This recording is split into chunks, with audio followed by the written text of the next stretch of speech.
Hello again, true crime fans. We've got another mysterious case to explore. The case of Tiffany Maher. Tiffany Maher was born on April 29, 1973, in Tulsa, Oklahoma. Her father was a college professor, and her mother, a Harvard graduate, eventually became a housewife. They had high expectations for Tiffany. Her parents set a goal for her to earn a college degree, and they worked hard to support her. Tiffany had a high IQ, and her family created a nurturing environment focused on education. As a result, she entered university, fulfilling her parents' dream for her. Tiffany has a sociable and humorous personality. She is very intelligent and friendly. Tiffany is not interested in romantic relationships. She focuses on her studies, which she enjoys very much. She feels that she has the ability to achieve great things with her intelligence, so she has chosen to postpone looking for a life partner. Tiffany is 40 years old and lives in the small town of Tulsa, Oklahoma. Although intelligent and educated, she is still single and is looking for her soulmate. She has a deep affection for animals, so her friends gave her 2 cats. The cats have become an important part of Tiffany's life. She loves them dearly and treats them as if they were her own children. During this time, Tiffany served as an associate professor in the chemistry department at Northeastern State University. She was well known for her sociable and friendly nature, easily connecting with everyone. Her lectures were not only informative, but also engaging, featuring a mix of stories and jokes that kept students entertained.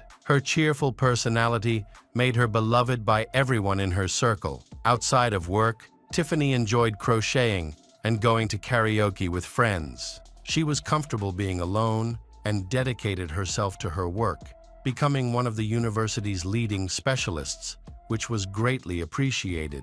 Tiffany often expressed that her job brought her happiness and allowed her to grow in her field. While many of her peers were focused on starting families and having children, she concentrated on education and expanding her knowledge. The situation changed as she got older. She wanted to find a partner to help her through the tough times. To achieve this, she created a profile on a dating website, hoping to meet the person she had always secretly dreamed of.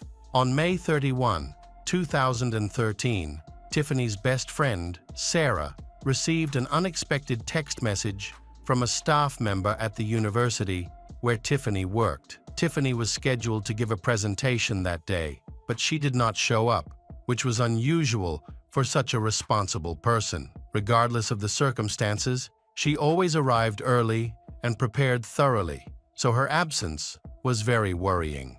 When the head of the educational institution spoke with other teachers, it became clear that Tiffany had not appeared in the department for several days. This aroused suspicion and caused anxiety. Sarah was really worried about her friend. She tried to contact Tiffany, but couldn't get through. For days, Tiffany ignored both calls and texts. Sarah had a feeling that something was wrong, but she tried to push those worrying thoughts away.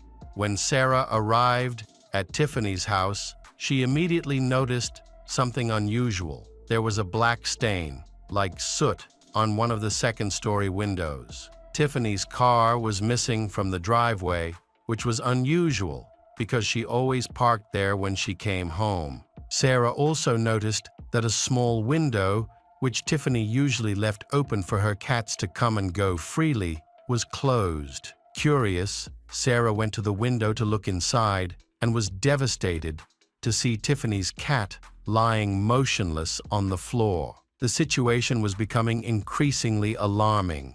Sarah decided not to go in, stayed outside, and called the police. She called 911 and explained what she had discovered, asking them to check on Tiffany.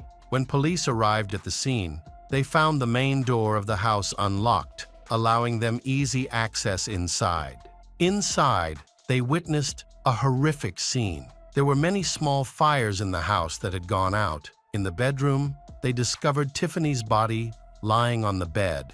Surprisingly, Other than her burned legs, there were no visible injuries on Tiffany's body, and there were no defensive wounds on her hands or anywhere else on her body. After investigating the crime scene, the police determined that the fire originated in the living room and bedroom on the first floor. An object was placed under the sofa, but it did not catch fire, so the fire went out. A similar incident occurred in the bedroom, where the bottom of the bed was burned. The police who arrived at the scene discovered that several items were missing from Tiffany's home, including a laptop, a cell phone, a TV, a karaoke machine, and a car. The police concluded that this was likely a robbery. In addition, there are concerns that Tiffany may have been sexually assaulted. Suspicious marks on her underwear raise suspicion. All of these details will be collected for testing. A citywide alert was issued to begin searching for Tiffany's car, a 2011 red Ford Fiesta. Forensic experts quickly collected evidence at the crime scene, while police interviewed neighbors and people close to Tiffany. Since there were no signs of forced entry, it is believed that Tiffany knew the attacker and let him into her home willingly. Police first spoke with Tiffany's mother, Maria. She reported that she last saw her daughter on May 26, just 5 days before Tiffany was found. Maria and some relatives had attended a basketball game that day and had a good time together. Tiffany had plans to attend a date that evening, but did not share any details about the date. Maria noted that Tiffany seemed calm, untroubled, and had not received any threats. After the autopsy was completed, the medical examiner provided new information. They concluded that Tiffany died of asphyxiation, possibly from the pillowcase found at the scene. The police needed more time to investigate, but they found no signs of strangulation. Forensic experts also ruled out the possibility of death from fire because there was no smoke in Tiffany's lungs, suggesting she died before the fire broke out. It appears the killer set the fire to destroy evidence of the crime. The medical examiner estimated that Tiffany had been killed on May 26, 5 days before Sarah reported the incident to the police. The information Tiffany's mother provided about Tiffany's meeting on the day of her death seemed important. It was essential to find out who Tiffany was meeting with. The police needed to identify Tiffany's contacts and her method of communication. Tiffany's mother suggested that they investigate her office at the university, where she often spent a lot of time. At first, the office seemed unremarkable. However, police found a working computer and discovered that Tiffany had a profile on a dating website. Her best friend confirmed that Tiffany had recently been considering dating and finding a partner. Tiffany was using a popular Canadian dating website at the time. Police contacted the site's administrators to gather information about Tiffany's dating activities and messages. Since the site was based in Canada, they had to submit a request and wait for a response. Police then received a tip that led them to Tiffany's car, which had been found abandoned in the parking lot of an apartment building where her parents lived. Her parents did not mention the presence of the car, which aroused suspicion. Police interviewed them again, but her parents were completely unaware that their daughter's car was in the parking lot. After questioning, it became clear that her parents had nothing to do with the incident. It appeared that the criminal had intentionally left the stolen car near her parents' home to throw the investigation off track. The car was confiscated and sent for examination. Forensic experts examined it to find any signs of a potential thief. They discovered fingerprints on the steering wheel and DNA samples that did not belong to the Tiffany. The Canadian dating site's management has finally responded. They revealed that in early May, Tiffany created a profile and contacted multiple men at once. However, she mainly corresponded with one person. Unfortunately, this person did not provide his real name or surname. His account was Fander 1980. There were no photos or phone numbers associated with the account, which raised suspicion from the start. Sadly, the account was deactivated the same day her body was discovered.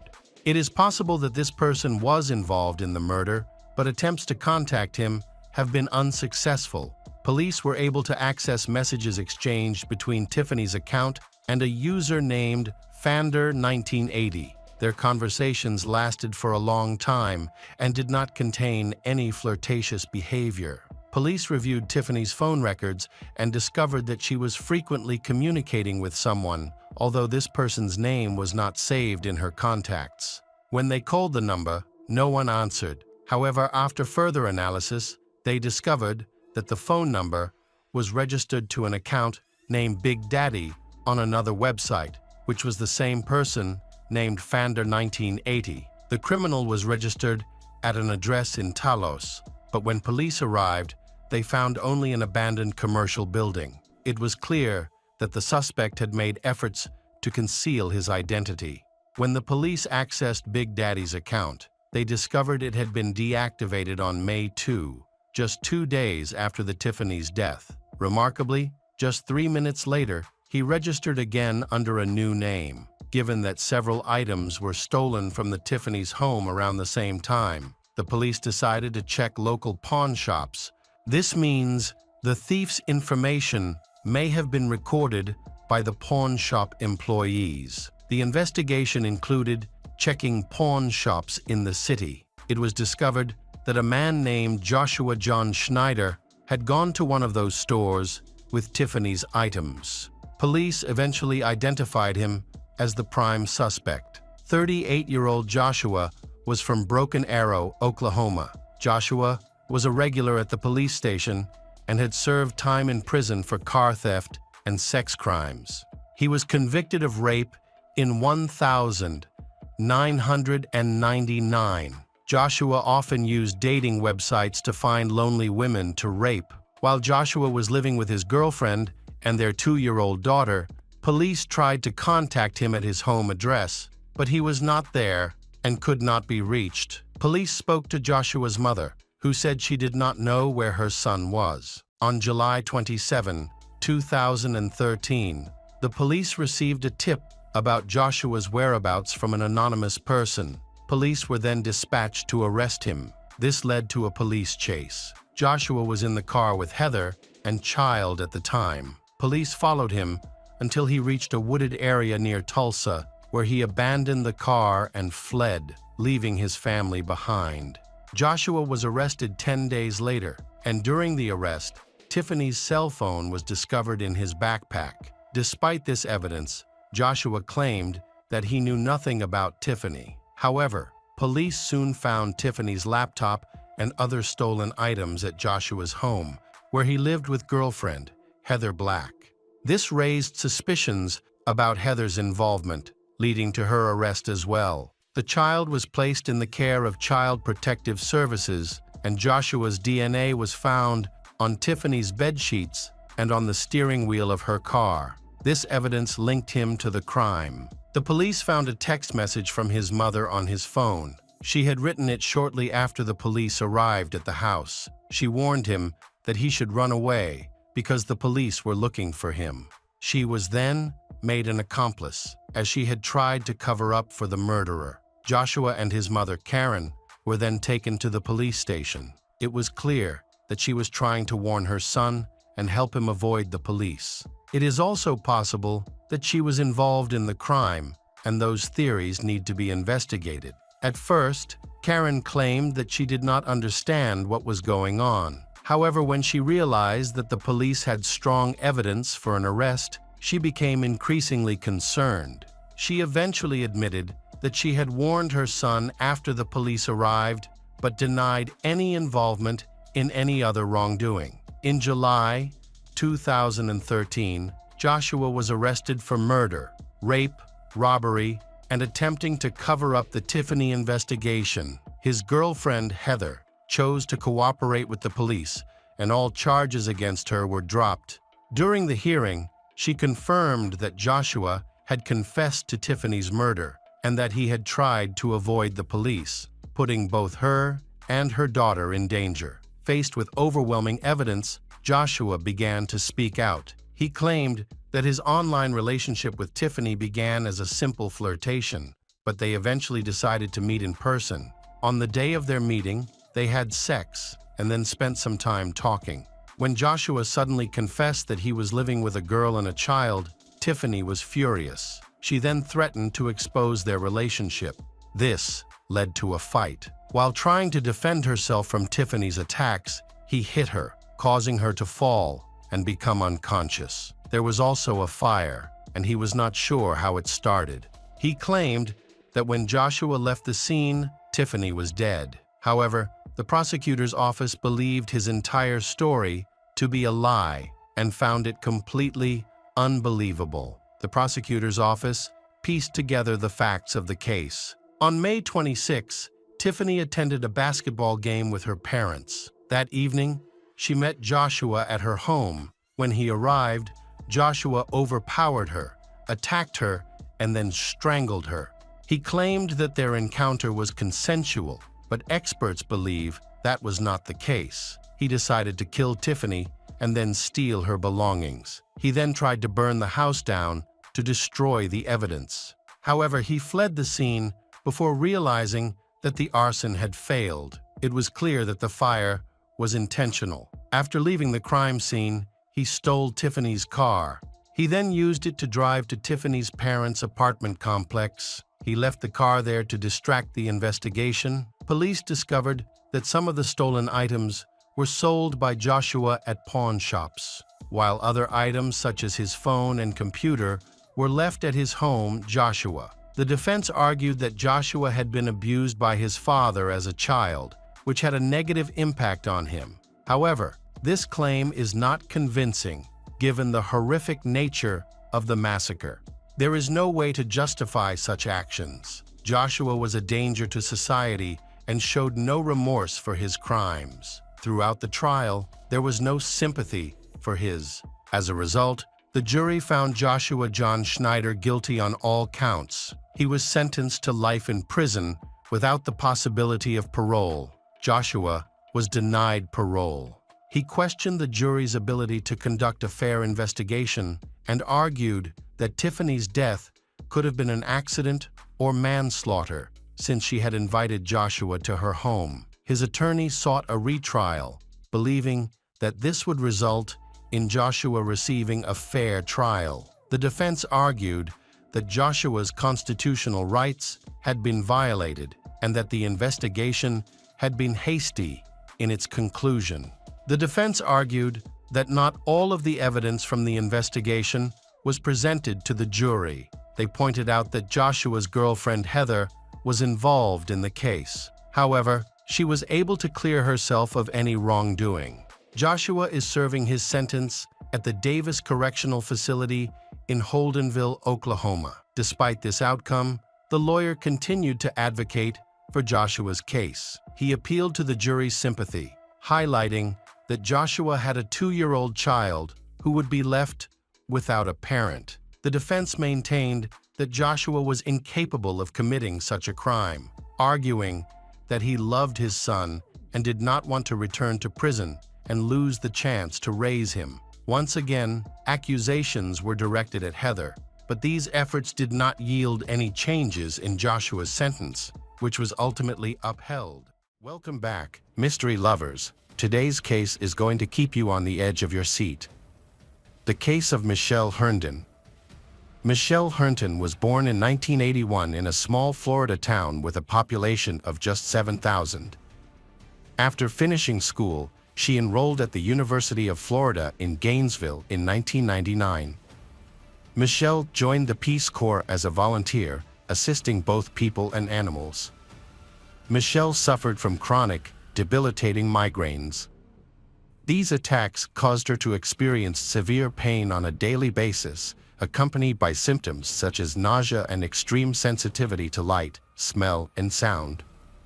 Despite trying medications, herbal teas, and numerous visits to the doctor, nothing helped ease her pain.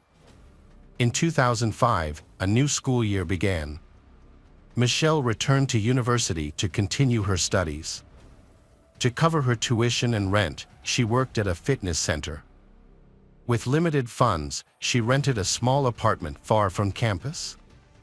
At that time, Michelle was in a complicated long-distance relationship with a guy named Jason. Her best friend, Jessica, whom she met at university, lived on campus. They worked together, talked frequently, and often visited each other. Jessica's roommate was Oliver O'Quinn, a 27-year-old student from Georgia. Oliver was a great roommate and a friend to both Jessica and Michelle. The three have often spent time together. Michelle shared her relationship problems with Jason, and Jessica was always supportive. Oliver offered advice from a male perspective. Being a bit older and more experienced, they often valued his wisdom. Oliver, a nurse in the hospital's surgical department, began helping Michelle manage her debilitating migraines after learning about them. The hospital provided strong medications that greatly relieved her pain, allowing Michelle to finally enjoy life without those severe headaches.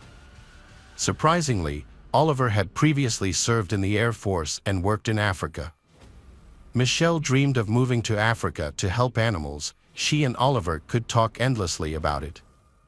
Michelle decided to take a break from her long-distance relationship with her boyfriend, Jason. During this time, she met Scott, a funny musician who played guitar in a band. Michelle felt very comfortable with Scott.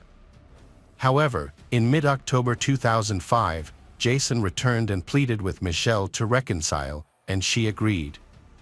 She began making plans to spend Thanksgiving together. Meanwhile, Oliver was not impressed with any of Michelle's boyfriends, considering them frivolous and unreliable. The reason was that Oliver was in love with Michelle. Many acquaintances had suspected this for a while, noting the way he interacted with her and the way he looked at her. Oliver was constantly involved in her relationships and even accompanied her on dates, which seemed awkward, but Michelle didn't mind. She believed that they were just friends and didn't see anything wrong with that. At the end of October 2005, Michelle met with Jessica to share some exciting news. She and Jason had decided that she would move in with him, 500 kilometers away. Jessica was thrilled for Michelle, congratulated her, and asked about Oliver, but Michelle didn't respond. Michelle began getting ready for the move, balancing her busy schedule of studies, work, volunteer activities, and now packing and buying household essentials. Despite the hectic pace, she enjoyed these tasks. As a result, Michelle and Jessica saw each other less frequently, usually only catching up during their weekend volunteer work. They planned to have dinner together on November 9, 2005, looking forward to catching up and sharing stories. However, Michelle didn't show up for the meeting that evening, which was uncharacteristic of her. Jessica tried to call her friend, but she didn't answer. She assumed Michelle was upset about something and believed that was why she didn't show up. Jessica left several messages asking Michelle to explain what happened and why she was upset, but Michelle never responded. Jessica decided not to wait any longer and went home. When she got home, her phone was dead, so she charged it and went to bed. The next morning, on November 10th, Jessica discovered many voice messages on her phone. One was from the fitness center where both girls worked. The administrator asked about Michelle's absence, as she had not been at work for a couple of days.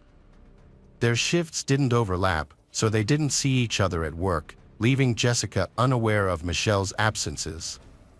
Understanding the significance of this project to Michelle, Jessica became anxious. She worried that something might have happened to Michelle. Jessica tried calling Michelle again, but there was no response. She then reached out to all her friends, but none of them knew where Michelle was.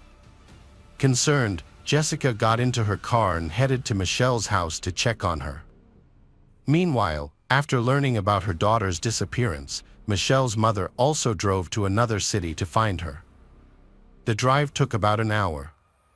When Jessica, who arrived first at Michelle's residence, got there, she saw police officers had sealed off the area as a crime scene. It was then that she received the heartbreaking news: Michelle had died. Nearby, she noticed a distressed Jason. Michelle's mother later arrived at the house and made the horrifying discovery that her daughter was dead. There was no sign of forced entry into the apartment. All the doors and windows were closed, the lights were off, but the TV was on very loudly. Nothing had been stolen. Police found the body cold, indicating that Michelle had been dead for some time. She was lying face down with her left arm underneath her body. There were no wounds, bruises, or injuries that would indicate a violent death. It appeared that Michelle had fallen asleep and never woke up. Police believe that Michelle, 24, died of natural causes. Her body was sent for an autopsy and police conducted standard procedures, interviewed neighbors, and asked forensic experts to examine the scene. No fingerprints or DNA were found near the body, and neighbors did not hear or see anything suspicious.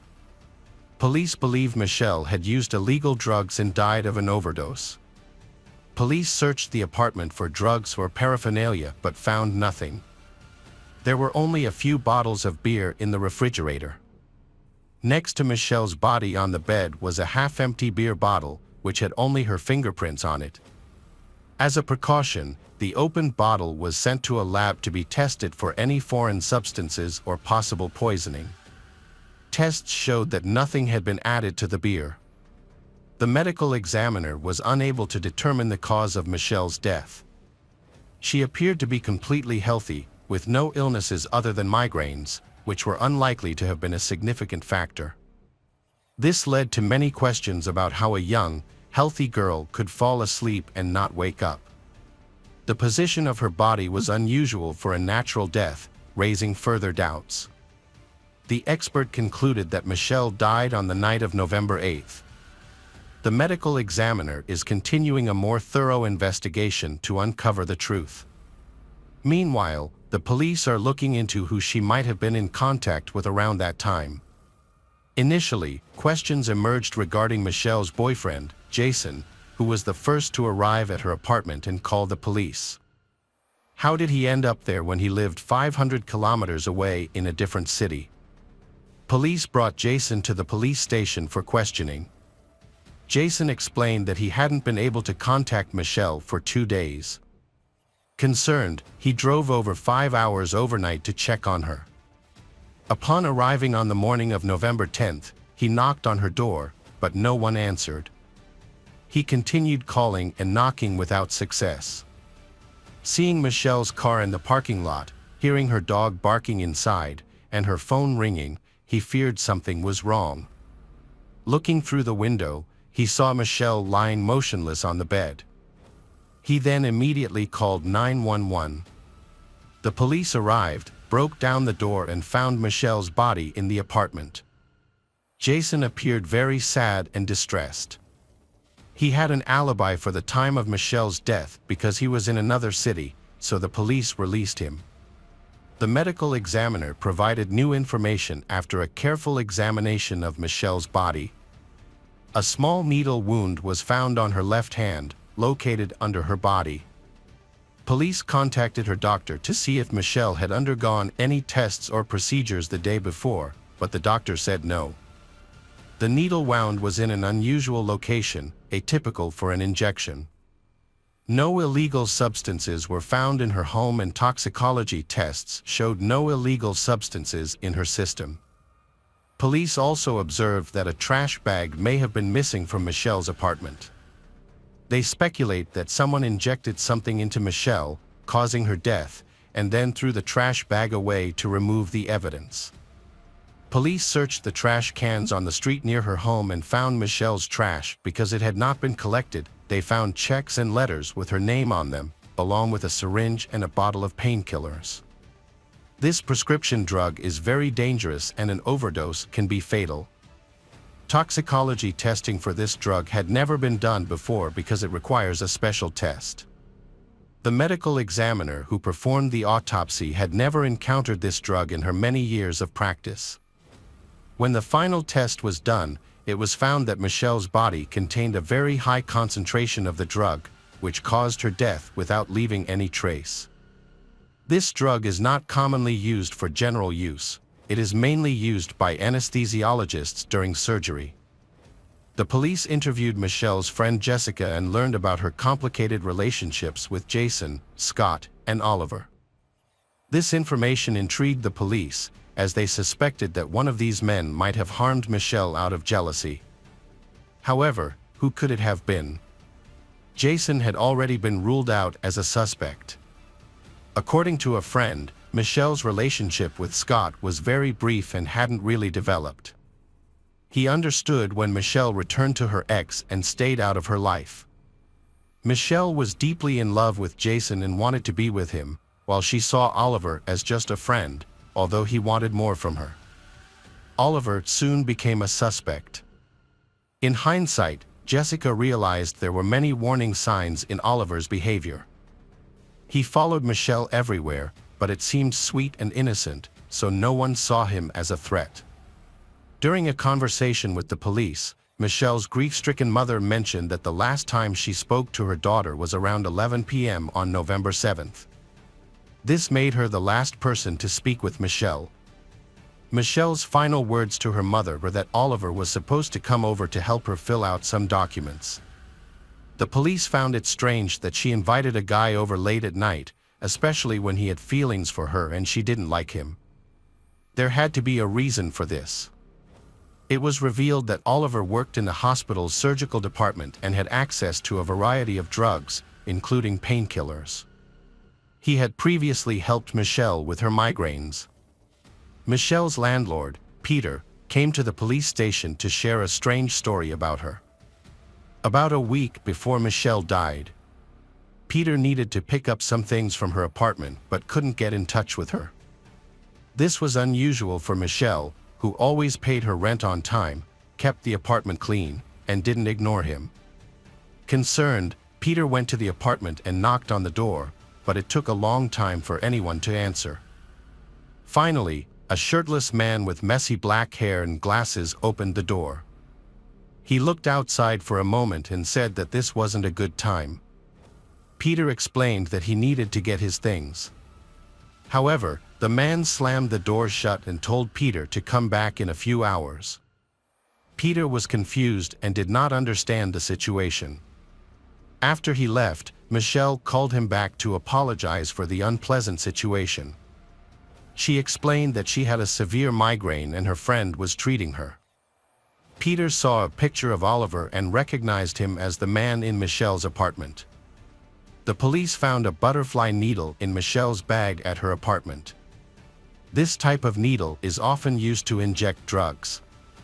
Jessica confirmed that Oliver had given Michelle medication to relieve her migraine. Jessica also mentioned that Michelle was afraid of regular needles, so Oliver used a small butterfly syringe instead. Michelle could not inject the needle herself because she was too afraid to even look at it. If she injected the drug incorrectly, she would die immediately. So the drug was administered by someone with medical knowledge. This again pointed to Oliver's involvement. The police finally understood why Michelle had remained friends with Oliver and invited him to her home. He had provided her with a strong painkiller. Police did not find Oliver's fingerprints on the syringe or vial. He may have worn gloves and disposed of them elsewhere, leaving only Michelle's DNA. To charge him, the police would need to link the syringe to Oliver. The vials had a unique identification number, indicating they came from the department where Oliver worked. The drugs were stored in a special refrigerator that required a patient number and staff name to retrieve the drugs. This discovery confirmed that Oliver had taken the vials. Later, the police went to the hospital to talk to Oliver, but he did not show up for work. It was discovered that he had been fired on November 9th, shortly after Michelle's murder. Police suspected that he had been fired for using dangerous drugs, but hospital management denied this, saying that Oliver had been fired because his skills did not meet their standards. However, rumors circulated in the hospital that Oliver had been fired due to a shortage of medication. The police found out that Oliver was working at another clinic. They went to the clinic and spoke to a nurse who was surprised to see them. Oliver was then taken to the police station for questioning. He said that he had heard about Michelle's death from someone and expressed his condolences. The police were surprised and asked if they were close friends. Oliver replied that they were just acquaintances. The police then asked why he talked to her on the phone every day. Oliver did not answer. Instead, he said that he had to get back to work and left. At that time, the police did not have a warrant for his arrest. Oliver calmly arrived on campus and collected his things. The guy told Jessica at the end that he was going on vacation and left. It turned out that Oliver went to visit his ex-wife and daughter and then flew to his homeland in Ireland. There, he received a license and got a job at the hospital. After the police took the bottle of painkillers used on Michelle for analysis, the DNA test results came back. Confirmed that there was Oliver's DNA on the bottle cap, indicating that he had injected Michelle with a fatal dose of the drug. The police discovered that Oliver had left but was unable to act, despite having a warrant for his arrest. Extradition to the United States is often controversial for countries that oppose the death penalty. In this case, an Irish journalist alerted the police to Michelle's story. He proposed publishing an article detailing Michelle's death and highlighting Oliver's possible involvement, including his photograph and arrest warrant, to alert the public. The police approved and the article was published in April 2006. Upon reading the article, Oliver fled the country to Africa, where he had previously worked, fearing public backlash. He was eventually tracked down, arrested, and extradited to the US, where he was jailed. Oliver was charged with Michelle's murder but pleaded not guilty. His lawyers argued it was an accident, claiming that Michelle had requested Oliver to inject her with drugs for pain relief. That evening, Oliver miscalculated the dose, inadvertently giving her a lethal amount, leading to her death. The dose administered was 4 times the lethal amount, which was surprising since no one could believe an experienced nurse familiar with the drug would make such an error. Oliver did not apologize to the deceased's family for this mistake. The prosecutor had a different theory, suggesting that Oliver killed Michelle out of jealousy and revenge, as he did not want to share her with another man. It was alleged that he deliberately gave her the fatal dose with the intent to murder. During the trial, witnesses stated that Oliver was in love with Michelle and had been stalking her. Additionally, Oliver's cellmate testified that Oliver confessed to being deeply in love with Michelle, but she did not return his feelings. Oliver overheard a conversation between Michelle and Jason, where she professed her love for Jason and said Oliver meant nothing to her. Feeling humiliated by this, Oliver allegedly decided to take revenge by ending her life. Oliver had gained Michelle's trust through his medical care. However, he exploited this trust by injecting her with a quadruple lethal dose of medication. As a result, the jury convicted Oliver O'Quinn of first-degree murder, and he received a life sentence without the chance for parole. Welcome back, detectives. Let's dive into another horrible case.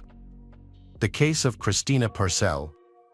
Christina Purcell, a 41-year-old veterinarian, worked at a clinic in the small town of Greer, South Carolina, which has a population of 35,000. Her colleagues all described her as an exceptional person. She was regarded as the best in her department and was highly experienced. She had a great sense of humor, which helped alleviate challenging situations at work. Her co-workers respected her, and management highly valued her talents. Christina had a young daughter, whom she co-parented with her ex-husband, John Mello, during the early years of her life. Friends and acquaintances all agreed that her daughter meant everything to her. After their daughter's birth, Christina and John separated but maintained joint custody. Then, she was engaged to a new partner named Bradley. Despite an apparently perfect life, but she was involved in a custody battle with her ex-husband, John, and the custody dispute between them was intense. On October 5, 2021, when their daughter visited her father, John, he flew her to Italy. This prompted Christina to file a complaint against him for violating custody, which further strained their relationship. Christina even launched a GoFundMe campaign to raise money for her legal expenses, and many people contributed. On October 13, 2021, Bradley, aged 65, tried calling Christina's in the morning. After she failed to answer, he went to her house. He knocked, and when there was no response, he entered through the back door. Inside, he discovered a horrifying scene. Her lifeless body was in the living room with rose petals scattered around. So, he immediately called 911, but it was too late to save her. Police discovered over 30 stab wounds on her body, mostly on her head, face, and neck. Although the scene was chaotic, it did not resemble a typical robbery. The police found unusual mystical objects in the house, hinting that someone unstable might have conducted a sacrificial ritual. This led investigators to consider the possibility of a ritual murder. Forensic experts determined that Christina was murdered elsewhere. Evidence of dragging was found throughout the house, and in some areas, the body was left behind and placed in various positions, possibly to take photographs of sexual acts. Later, the body was moved to the living room and covered with rose petals, with petals also strewn along the path where it was dragged. When information about the incident leaked to the press, they dubbed it the rose petal murder.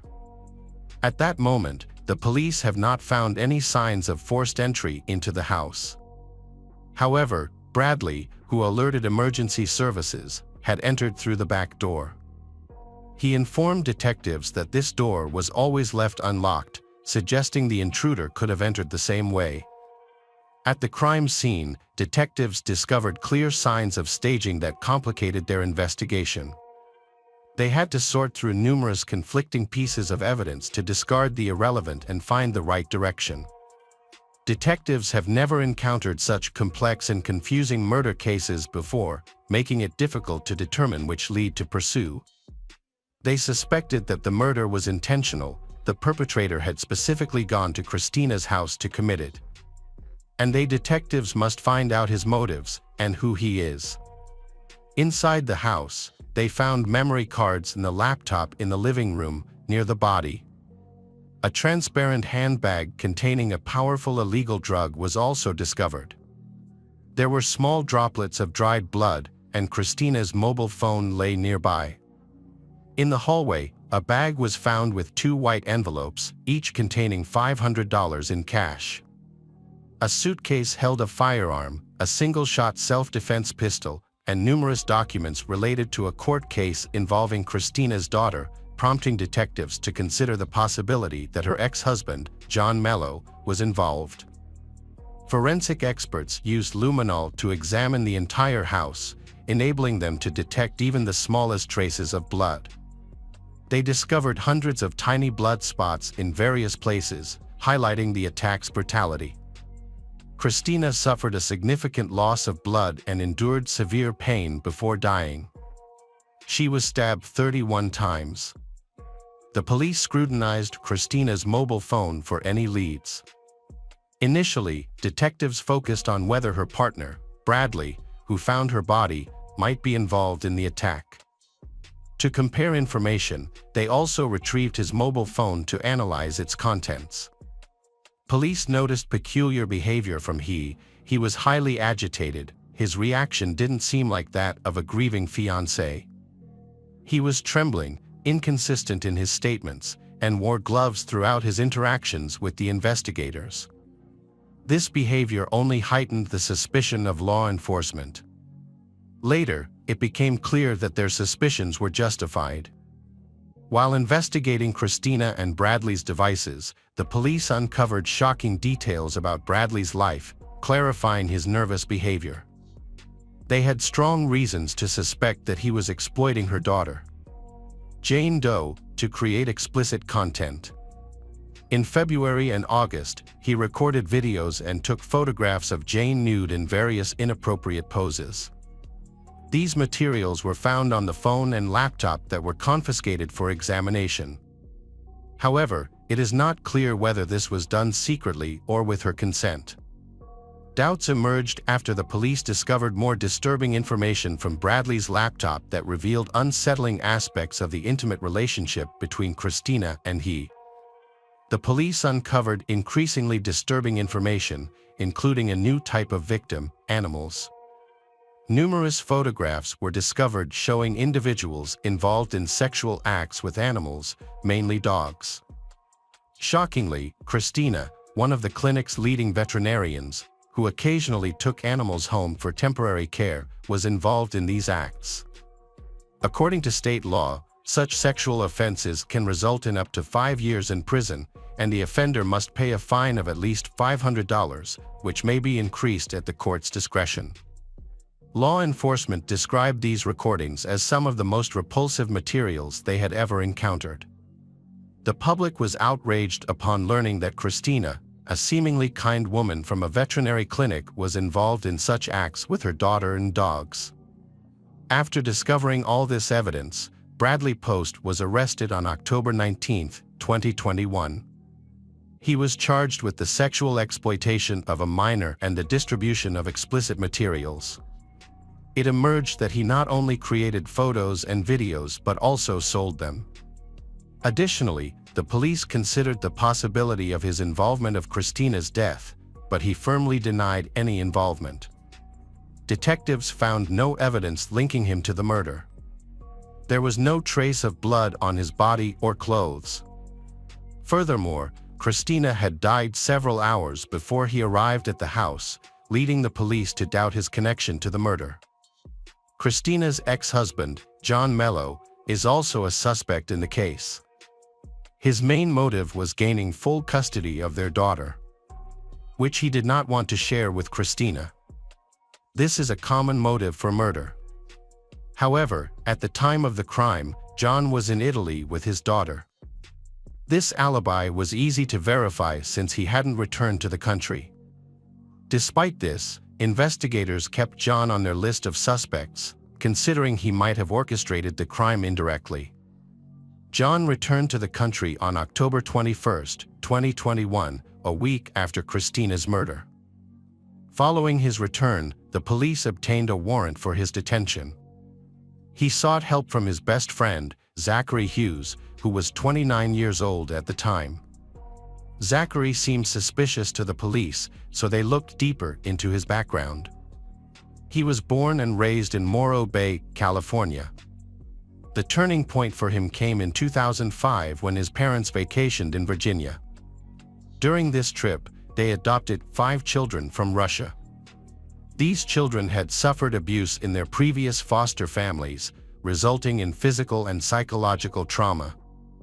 The adoption aimed to teach Zachary and his brother Ellie about morality and to provide the adopted children with a safe, loving, and stable home.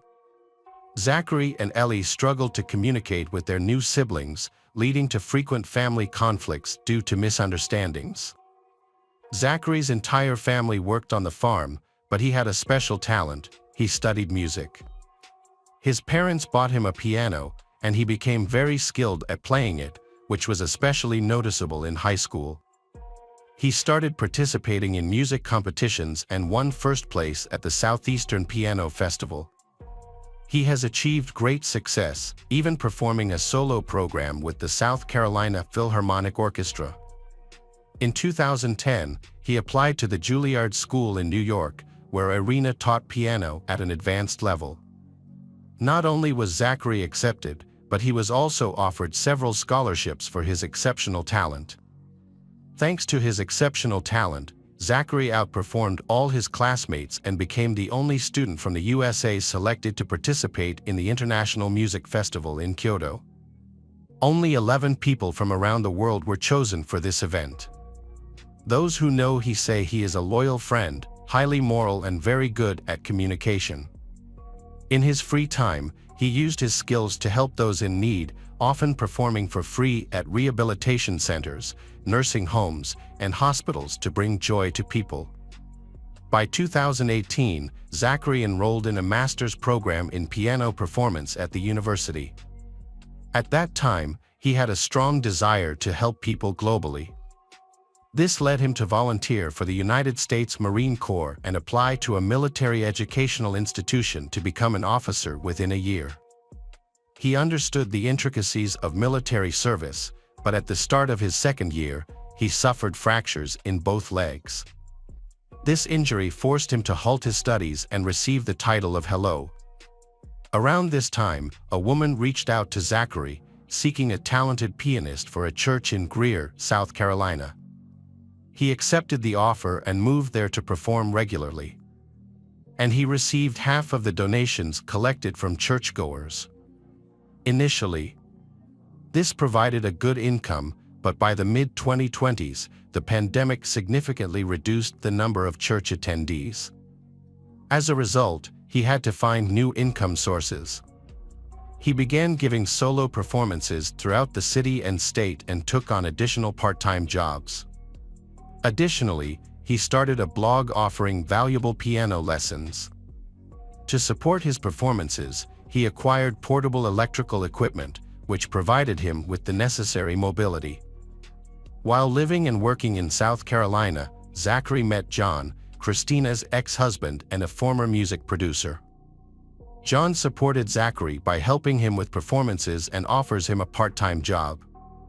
Between mid-2020 and 2021, when he assisted John with household chores, which deepened their friendship.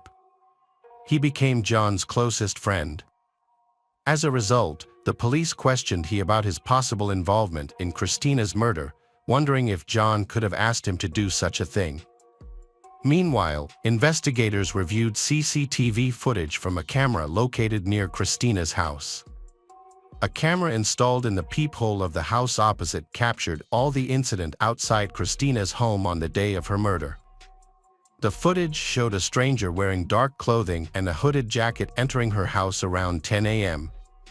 A few hours after, the stranger left on a bicycle, this time wearing a mask. Christina did not leave the house, and no one else visited, until the next day, when Bradley arrived and found her dead. This evidence cleared Bradley from the list of suspects in the murder case, although he remained in jail on other charges. Investigators suspected that a stranger in dark clothing, captured on camera, was the killer, but they couldn't identify him. His face was covered, and there were no distinguishing features on his body. They then requested footage from surveillance cameras along the bicycle paths to trace his movements and began reviewing the recordings. This process was lengthy but fruitful. The bicycle appeared in several videos, including one where the stranger in black was loading it into the back of his pickup truck. Although the grainy footage obscured the license plate, the model, make, and color of the truck matched Zachary's vehicle. It seemed he was involved in the brutal murder of Christina's. The police obtained a warrant to search Zachary's house. There, they found a bicycle identical to the one used by the attacker. They seized Zachary's computer for examination. Through this, they discovered active correspondence between John and Zachary, uncovering over 1,700 text messages, most of which were encrypted. The messages were clearly coded and contained hidden information. Additionally, some texts were jumbled. They probably did this to distract the police if the police suddenly contacted them.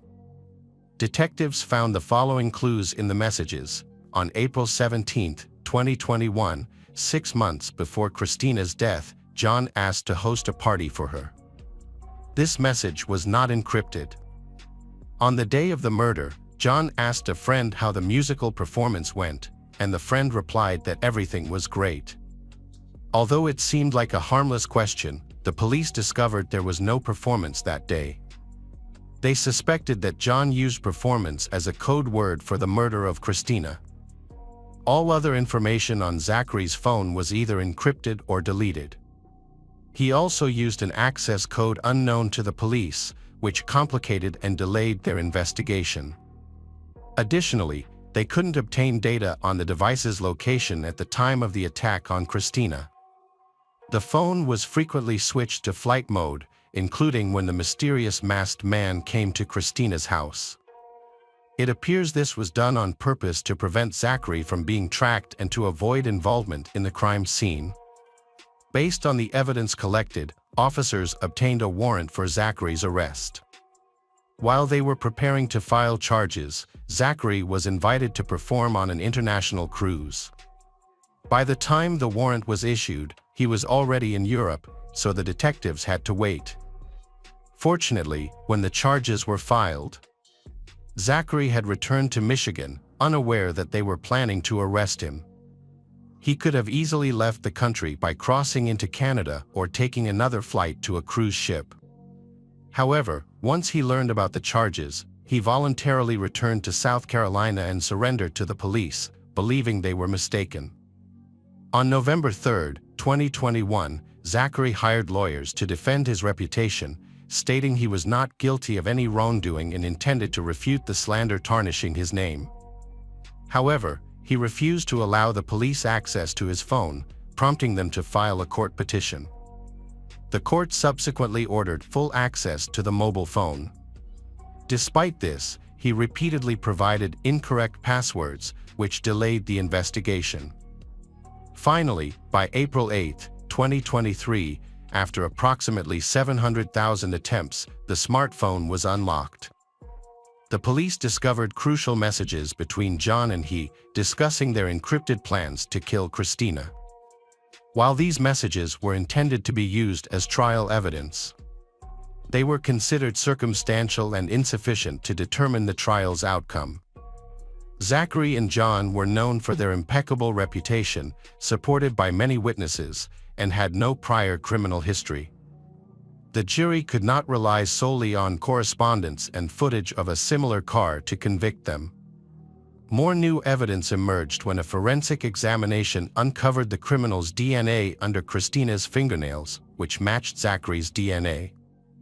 Consequently, the police could confidently assert that he was the one who attacked and brutally killed Christina in her home. The defense argued that the CCTV footage did not clearly show the criminal's face or accurately identify the car involved. As a result, they labeled the evidence as circumstantial, as initially assumed. They emphasized that Zachary had no prior legal issues and was described by friends and acquaintances as a kind person incapable of committing a violent crime. Additionally, there was no apparent motive for him to attack Christina. And the lawyers rejected the DNA test results, claiming the samples were tampered with or contaminated. From the outset of the trial, once the public became aware that Zachary, the renowned musician, might face imprisonment, the court received numerous letters from dissatisfied people. These letters came from former classmates, teachers, Zachary's friends, and even people who didn't personally know him but admired his musical talent. Among the supporters were also numerous employers who praised his skills. Collectively, they vouched for his character, adamantly believing that someone as talented and kind-hearted could not be a murderer. In total, the court received over 50 such letters. The lawyers emphasized that Zachary had no previous legal issues. He had served in the U.S. Army, having volunteered and pursued education to become an officer rather than just serving as a private soldier. Additionally, Zachary could have avoided any legal troubles by simply accepting an invitation to return to work on a cruise liner. However, he chose to return to his home state and turn himself into the police as soon as he learned about the charges against him. He was fully aware of everything, including the warrants that the police were obtaining to investigate further. Despite this, he wasn't deterred because he believed he was innocent. The lawyers presented this as key evidence of his innocence. Zachary requested to be released on a $100,000 bail so he could be placed under house arrest with his parents until the trial, allowing him to stay in a calm environment where he could play his favorite instrument. He also agreed to have no contact with the families involved in the case. However, the court denied his bail request, leading to his transfer to prison. He remains there, awaiting trial set for 2024. He continues to deny any involvement in Christina's death. John also denies all charges.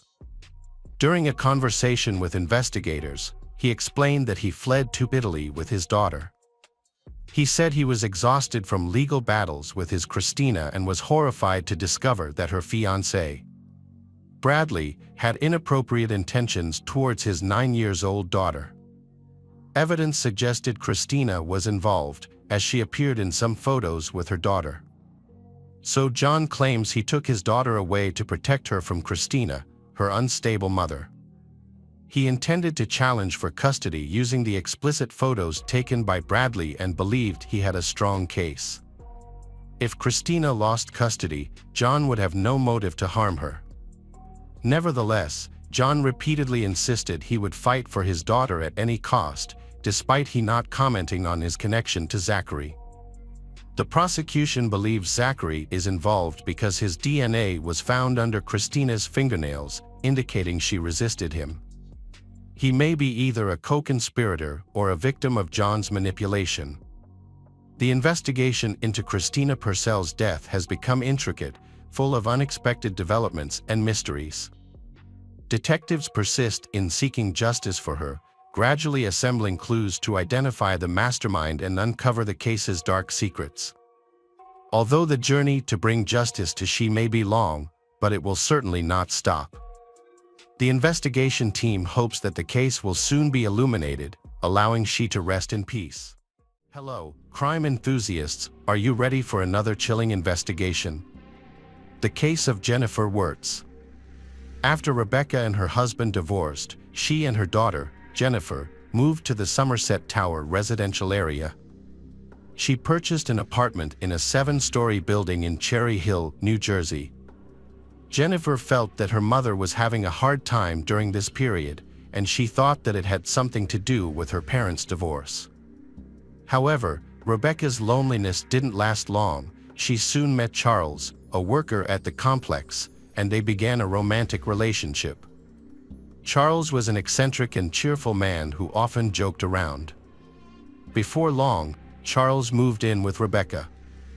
Initially, she felt this was a positive change after the emotional hardships of her divorce. She appeared to enjoy her new relationship. However, Charles's behavior soon became concerning. His mood swings were drastic. He could go from laughing hysterically to becoming angry. He started to seem unpredictable and strange. Charles worked on weekends, and during this time, Jennifer saw the true nature of he. Charles began harassing her and quickly progressed to sexual violence.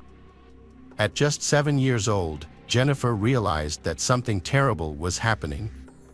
Little girl mustered the courage to tell her mother, Rebecca, about it. However, Rebecca didn't believe her daughter. Rebecca dismissed her claims, telling her that she was imagining things, which caused she to resent her mother. Rebecca never took any action against Charles, not even to investigate her daughter's allegations. As a result, the abuse continued regularly. Jennifer felt so miserable that she didn't want to go home after school because her mother was not supportive. This situation persisted for 3 years. On February 26, 1991, police contacted Rebecca to ask for information about her missing neighbor, Dee Dee Rosenthal. Detectives interviewed everyone in the area to gather information about Dee Dee. That same day, they also questioned a local rapist named Charles. He surprised them by claiming he did not know Dee Dee, despite the fact that they had been neighbors for a long time. As an employee of the complex, he should have seen her regularly at work.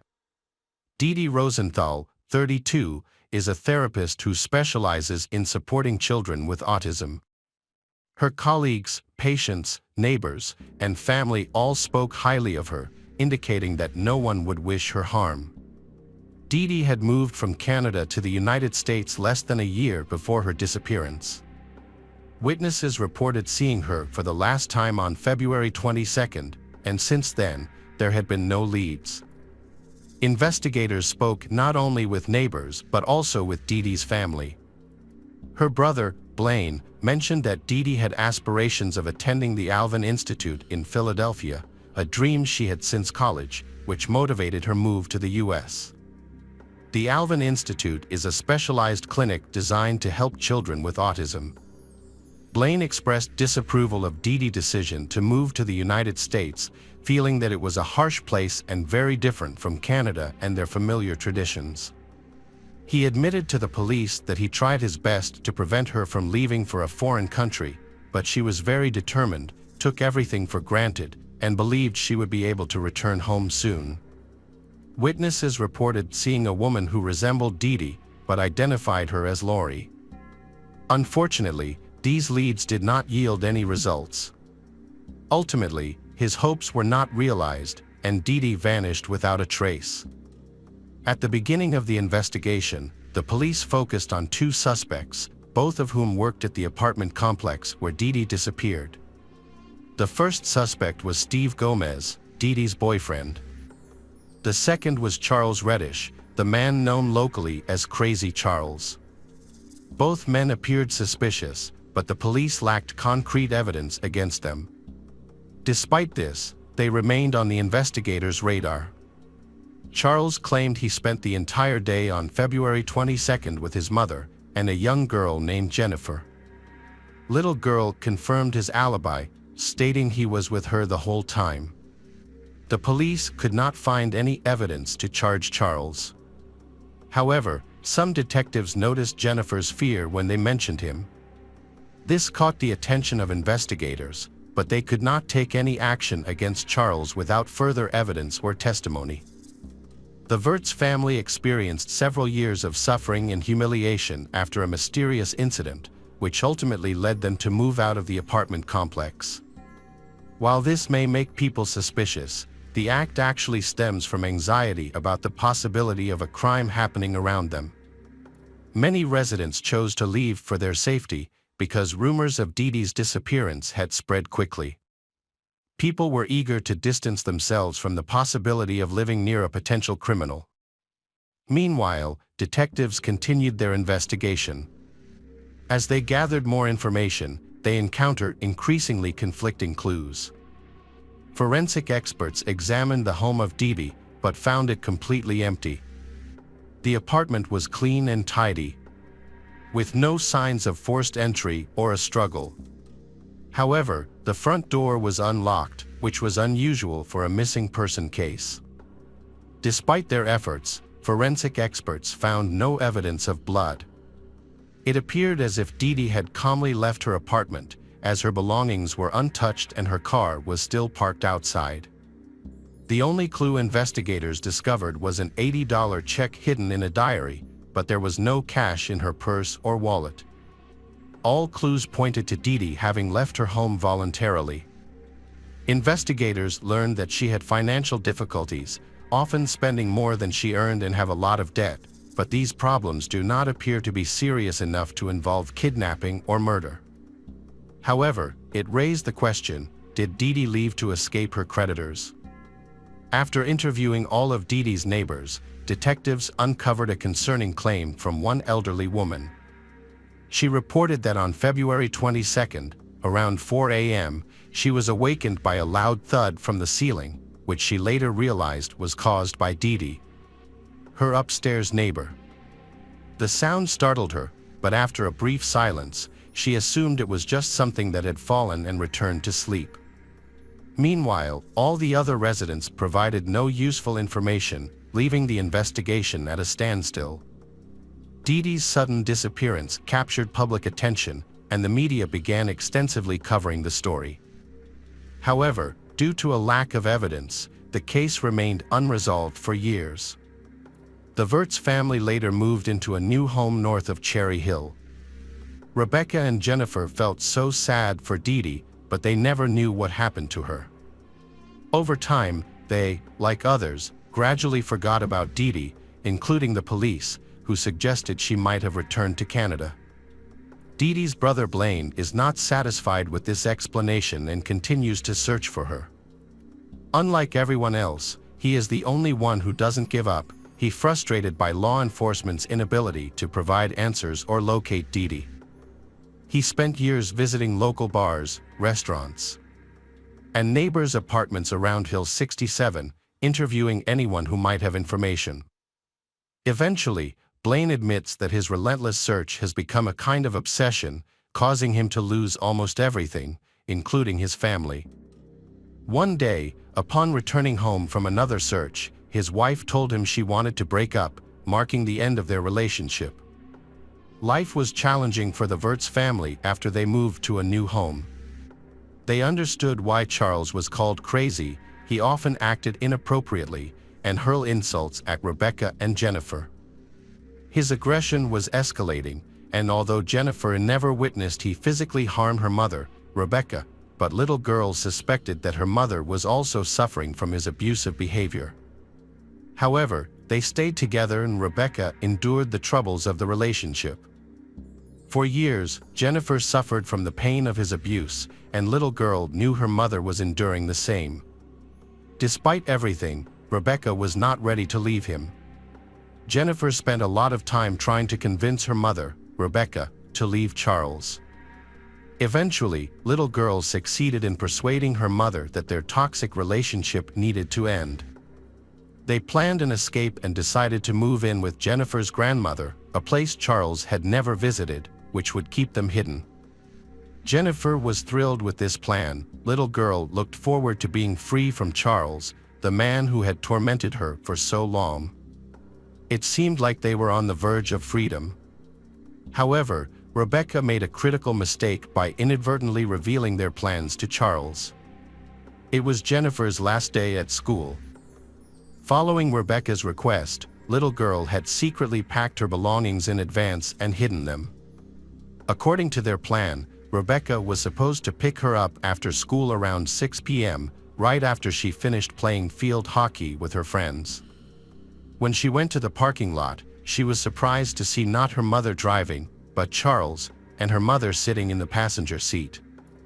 Angered, she yelled at her mother, feeling frustrated that her mother never kept her promises. In response, Rebecca simply told she to get in the car and calm down. Inside the car, an eerie silence fell. Jennifer felt a sense of foreboding throughout the journey. Charles watched her intently through the rearview mirror, and she dreaded what awaited her at home. Jennifer worries that he has bad intentions to keep her and her mother by his side. When they got home, Charles seemed normal. He said he wanted to have a farewell party before they left. But Jennifer didn't buy it. Her fears were confirmed when they entered the house and found no dinner prepared. Confused, little girl asked about it, but he stammered a vague explanation, then abruptly stating he needed the car keys to buy groceries and rushed out. Desperate, Jennifer urged Rebecca to seize the moment and escape before Charles returned, sensing something was off. However, Rebecca dismissed her concerns and told her to wait for he to return. He has a surprise for them. Frustrated, Jennifer retreated to her room, lay down on her bed, and eventually fell asleep. In the middle of the night, Jennifer was jolted awake by a loud noise around 2 a.m. Alarmed, she couldn't ignore it any longer. She got up and began to descend the stairs, the noise growing louder. When she reached the doorway, she realized something terrible was happening. The sounds were like violent blows, and little girl felt helpless, not knowing how long this horrifying scene would continue. Rebecca was lying on the floor, while her attacker, Charles, leaned over her, striking her repeatedly. Suddenly, he turned around and saw Jennifer. He grabbed the little girl by her hair and dragged her into the living room, where the violence was happening. As he pulled she past Rebecca, she saw something horrifying. Her mother's face was so badly injured that she could hardly recognize her. Rebecca, 43 years old, had a shattered jaw and a broken arm, and she showed no signs of life. To Jennifer, it looked like her mother was dead. Desperate, Jennifer pleaded with Charles not to harm them and to let them go. But he threw her into a chair in the living room, positioning her directly in front of Rebecca. Then, he picked up a small axe from the floor and slowly approached Rebecca. Panicking, little girl screamed for him to stop. She could hear her mother's labored breathing and realized her mother was still alive. But soon, There were more blows, and he attacking her mother. He was literally chopping into Rebecca with the axe. The smell of blood filled the air. Then, he pulled the sheet off Jennifer and dragged her upstairs to the bedroom. There, he tortured and raped her for 2 to 3 hours. Little girl was powerless to resist and simply prayed for it all to end. After Charles finished his torment, he sat next to Jennifer on the bed. She was badly injured and covered in blood, but she was still alive. Then, he asked her to kill him. Jennifer replied that she couldn't do that. He suddenly declared that he would kill her and then end his life, as he didn't want to end up in prison. Terrified, Jennifer didn't want to take a life, even one as evil as Charles's. Although she felt helpless, she remembered methods she had seen in crime shows about negotiating with hostage takers, and she decided to apply them. Little girl focused on listening calmly to he. She aimed to show empathy, hoping to soothe him, and gradually convinced him not only to spare her life but also to reconsider taking his own. Jennifer advised Charles that it would be a good idea if he told the police the truth, saying that he had lost control and was acting erratically. Besides, he could also negotiate with the prosecutor to get a reduced sentence. However, he, feeling uncertain, began pacing back and forth in the bedroom, holding a bloody axe. For the first time, he understood the severity of what he had done. Little girl managed to persuade he to surrender to the police, and then she called 911 for help. She was clearly in shock and found it difficult to express one's thoughts. Charles even assisted Jennifer's in getting up, dressing, and walking to the porch. The dispatcher informed them that the police were on their way, and they just had to wait. It's difficult to imagine what Jennifer was feeling during this time. She knew that he was unpredictable and could harm them at any moment. Despite this, little girl waited calmly for the police to arrive. Then, they quickly separated she from Charles. One of the detectives investigating Charles recalled his unusual reaction when asked about Rebecca's location. He vaguely stated she was inside the house and, when asked if she needed an ambulance, he claimed she can no longer be helped. Despite his assertion, it was clear that help was urgently required. A detective from the Cherry Hill Police Department arrived at the scene. This was the same officer who had investigated Dee Dee's disappearance 4 years ago. He remembered a repairman named Charles, who had caught his attention back then, and now he decided to question Charles's again. The police, along with Charles, entered the house equipped with a tape recorder to document the incident. They aimed to piece together the horrifying incidents that had taken place there. During the questioning, both the accounts of Charles and Jennifer aligned, until Jennifer disclosed the rape and torture that took place in her bedroom. Charles completely denied these allegations, he seemingly unable to accept the reality of what he had done to she.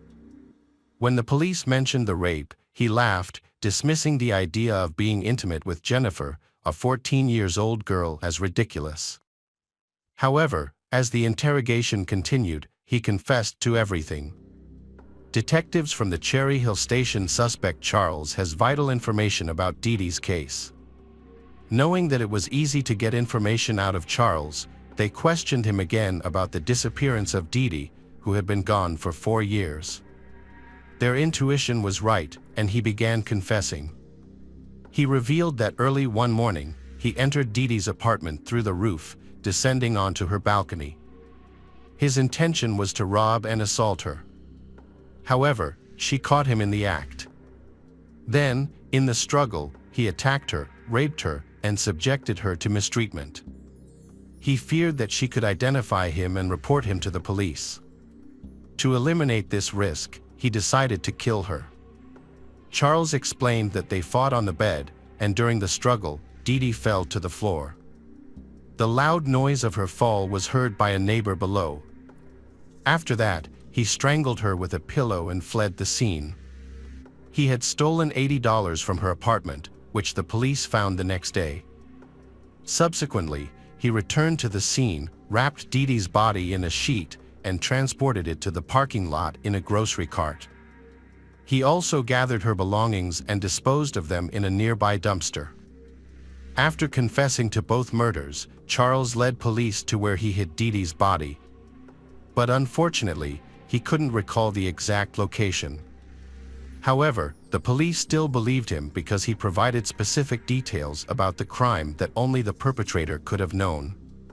He claimed to have taken Dee Dee to the Delaware River area, and he disposed of the body in a spot known for frequent waste dumping. During the 4 years Dee Dee's body lay there, thousands of tons of garbage accumulated, making the search extremely difficult. Despite extensive efforts, but the remains of Dee Dee were never found, and the search was eventually discontinued. Charles faced 2 trials for the murders.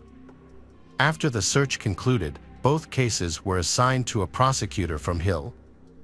Following the initial meeting with the lawyer, Charles, apparently on the advice of his defense attorney, withdrew his earlier confessions to the murders.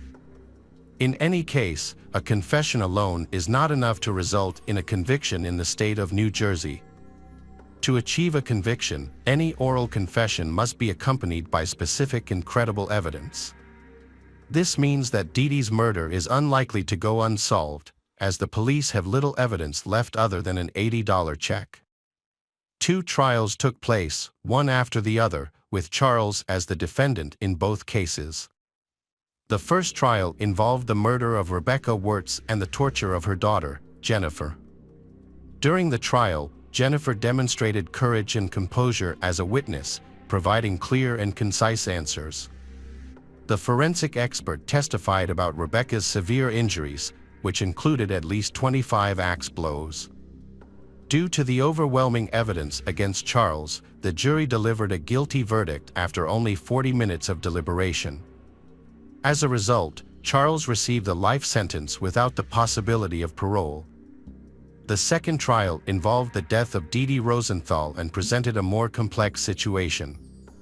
Although the prosecutor aimed to achieve a harsher punishment, the difficulty lay in the lack of evidence at the crime scene, which Charles had meticulously cleaned up. Furthermore, Charles retracted his earlier confession and presented an alibi, claiming that Dee Dee had simply moved away to start a new life. This new testimony gave Charles a chance to avoid conviction. However, the prosecutor tried to prove that Dee Dee was not the type of person who would give up everything and go adventuring. She has completely devoted her love to taking care of autistic children and she cannot leave them. Her brother, Blaine, corroborated this, stating that she would have informed him if she had planned to leave. Furthermore, all of her belongings, including her documents, keys, car, and pet cat, were still in her apartment. In Charles's recorded confession, he claimed that Rebecca was the only person who knew about his involvement in Dee Dee's murder. It is unclear why Rebecca chose to keep this a secret. Perhaps she was afraid of Charles or did not believe the truth. He stated in his confession, as well as in a previous conversation with his daughter, that he was under the influence of prohibited substances during both crimes. Charles Reddish was initially charged with Dee Dee Rosenthal's murder in November 1995. 3 years later, in December 1998, he was convicted of the crimes he committed against Rebecca and Jennifer. By March 2001, he agreed to confess to Dee Dee's manslaughter as part of a plea bargain with the prosecution. The terms of the agreement required he to reveal the location of Dee Dee's body. However, at the last minute, he changed his mind and refused to comply. The prosecutor believed that he realized the extent of his crimes and was concerned about additional charges, which led to him changing his mind. Consequently, the plea bargain was withdrawn, and he went to trial again in October 2001. Charles again made false claims that Dee Dee was still alive and mentioned a missing woman named Laura. However, the jury saw through the lie, and he was sentenced to death in 2002. But in 2004, the New Jersey Supreme Court overturned the death sentence. 1 year later, it was replaced with a prison term of 30 to 60 years, which was added to his life sentence for Rebecca and Jennifer. Unfortunately, The body of Dee Dee was never recovered. After the trial, Jennifer was able to start a new life. She moved in with her cousin Shannon. She was finally able to live a peaceful life, free from the years of torture and mistreatment. She attended a Catholic school, joined a support group for young girls who had survived traumatic experiences. Her relatives provided significant support. As she grew older, Jennifer was able to come to terms with the traumatic experiences she had endured. She worked hard, built a successful career, started a family, and became a mother to 2 daughters. Blaine, Dee Dee's brother, held on to hope, despite his failure to find his missing younger sister. Blaine felt relieved to know that justice had been served, and especially that Charles was no longer causing harm to anyone because he was in custody.